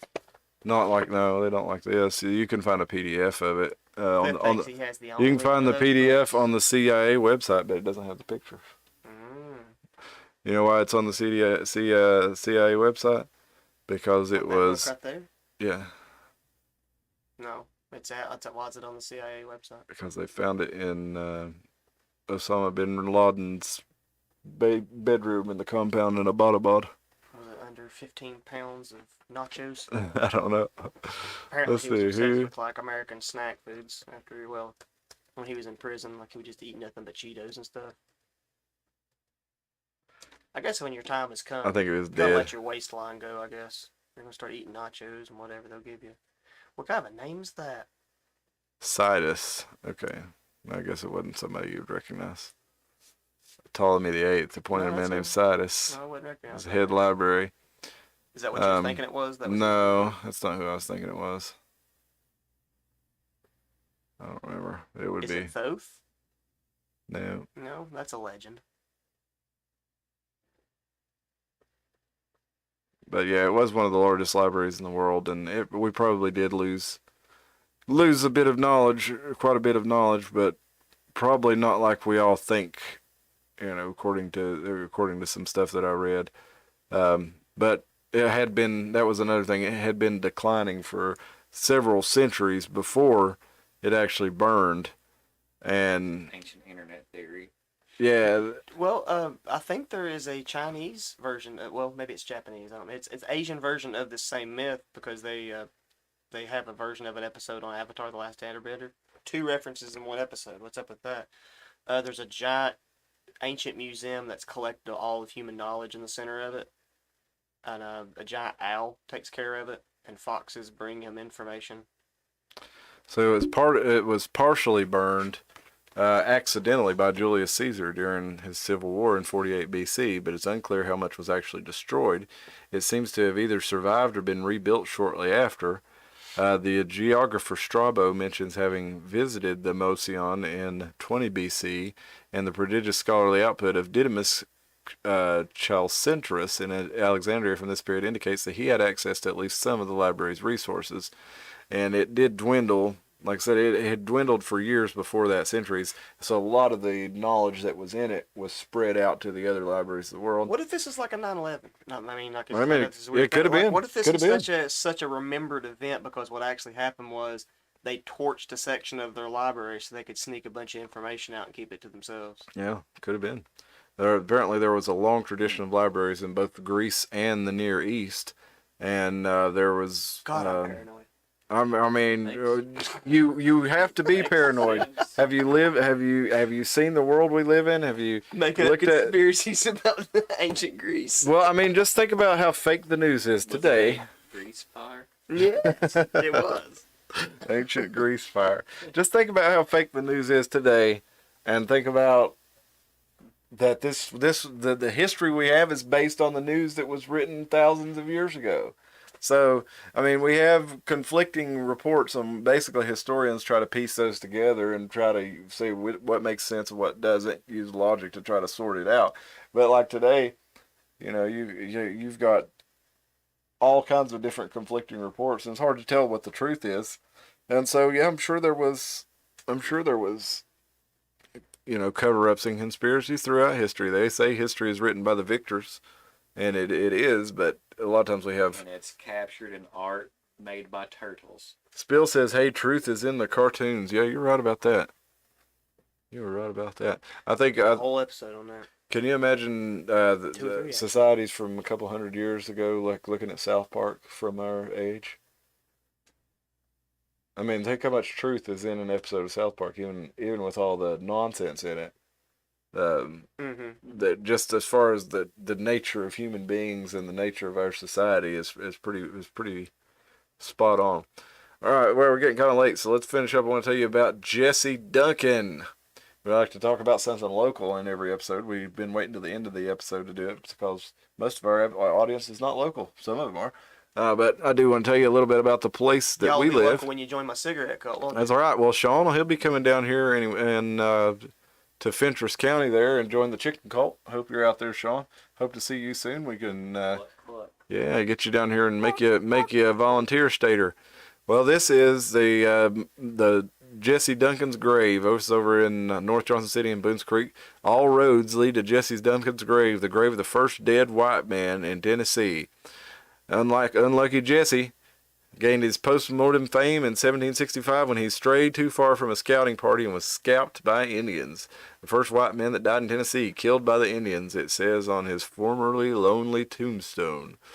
And we say formerly because over 100 years it was out in the woods by itself in a tiny plot with a couple of fences. And anybody who wanted to visit Jesse Duncan had to hike out in the woods. And in 2018, they sold the land to a subdivision developer. And this is how you get poltergeist, right? Dig up Jesse? Nope. They decided they didn't want to deal with that. They didn't want to dig up the dead man's grave there, so they built a road around the grave, and it's in the center of a dead-end turnaround.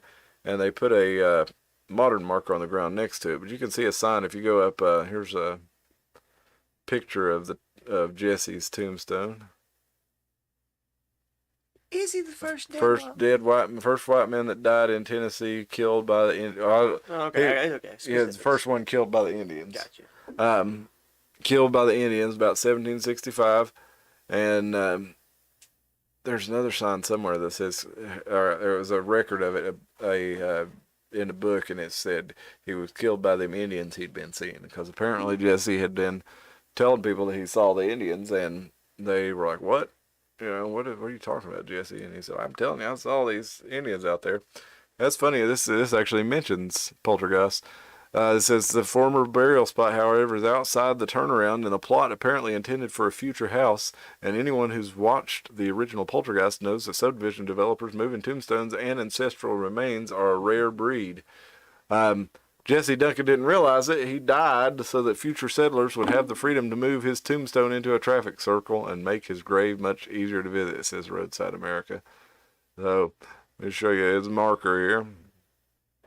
I find his highway marker. I'd normally suggest we need an equal pit, but since Jesse is only a man, he can keep his obelisk. This is from the... Wow, that's huge. Hey, what am I supposed to do with this, internet? What am I supposed to do with this picture? I can't even look at the whole thing. Can't shrink it. I guess I can shrink it this way. I can usually shrink using my mouse pad there. 2.25 miles east on a ridge north of the road is the grave of this pioneer who was killed and scalped by Indians in 1765. He was the first white man known to have been slain in this area, and a monument marks the site. This is a sign there from the Tennessee Historical Foundation. You can see that on Highway 36 over in Johnson City. If you're from our area, then you can follow that right to Jesse Duncan's grave. I wonder how many Johnson City has erected over the years. They don't have very many obelisks. You know, I was wondering, when we were kids and you were like trying to, hook up with a chick, why did nobody ever say, I'm going to take her to Johnson City, boys? You know what I mean? That's a good one. Why does nobody Never said that, nobody no. ever said that? No. Give her a ride to Johnson City. And even there, when we were kids, the Big Johnson was all the rage. You remember the Big Johnson shirts? I do remember vaguely. And they were like, I never owned one.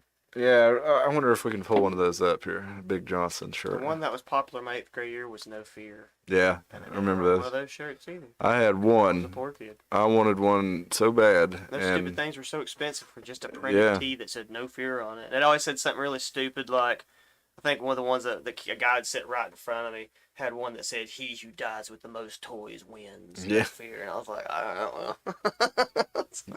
Golf is a game of inches. Some of us were born with an advantage. Big Johnson.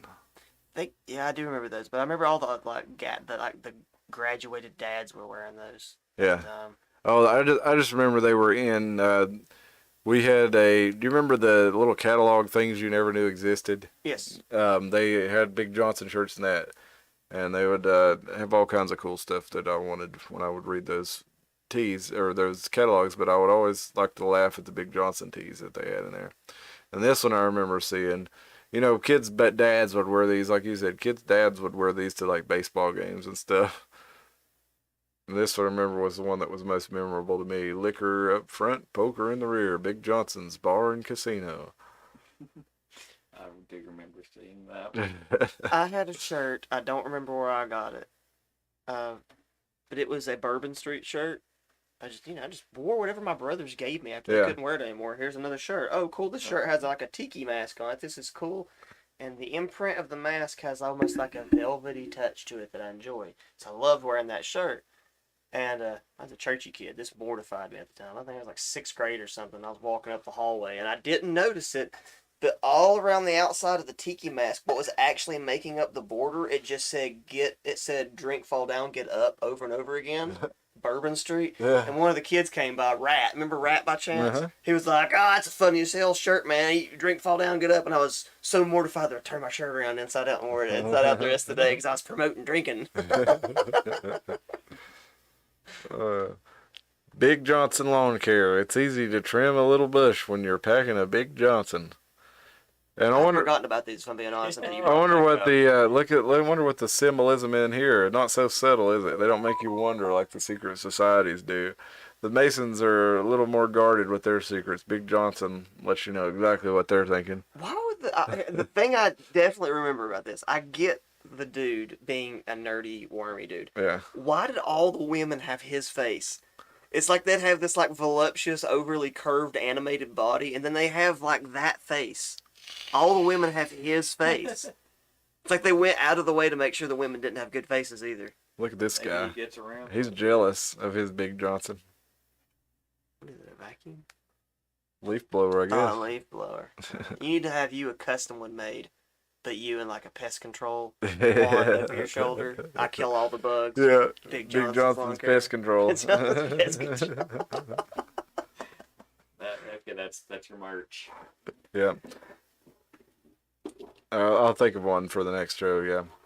Yeah. By the way, I'm starting my own business tomorrow with my buddy Joe. That's been in the chat there. Pest and Class Exterminating. I'm excited about that. So, new journey for me, and hope y'all wish me well and pray for me if that's what you do, because it's kind of scary It is scary. to basically give up a stable job and start it on your own. But I'm completely and utterly confident it's going to work out. But I would appreciate your prayer and support if that's the kind of thing you do. So it's been cool doing this with y'all for the last couple of years. We're going to keep doing it. And, as one of the big things about life is it changes all the time. And we got to roll with the changes, as And don't let it bug REO you. Speedwagon would say. Yeah, no, that's from my former employer. That was their slogan. So, yeah, Oh, is it? yeah, Oh, I didn't know that. yeah, it sure is. Oh, damn. Thanks for the We good got luck. We also got 3 musicians. We can make you a jingle. Oh yeah. Oh, I got a good jingle. Gonna do it. Well, I'll tell you after, because I want to put it out. I want somebody to steal my idea because it's a good one and it'll be a good commercial. But hey, listen, I appreciate that, Anna. Appreciate that spiel. Yeah, Huddy Pie remembers them. Huddy Pie remembers the Big Johnson. Sorry, I had to, Honey Pie. Please come back. Don't leave. It was like pictures coming. Hey, we'll see you on Wednesday. We'll do our news and current events roundup. And as this coming Sunday, we'll have another topic to dive into. We hope to see you back with us. Be sure and like the video if you didn't already. Go to Rumble, subscribe there. Send us an email at theironmountainhour@gmail.com. Or if you want to get you one of these stickers here, put on your car. They stick on there. I've had one on my car for about a year, and it's stayed in place. It looks cool. People might ask you about it. If they do, you can tell them all about it. Some of the crazy stuff that you're into, like hanging out with us and cigarette cults. But we appreciate you joining us. And Honey Pie, I hope to see you again. I'll see by you laughing. I think you'll come and see us again. So y'all come back now. You're here. We'll see you, and it'll be a lot of fun. See you Wednesday night at 10 p.m. and then next Sunday at 10 we'll be streaming live again. So good to have you.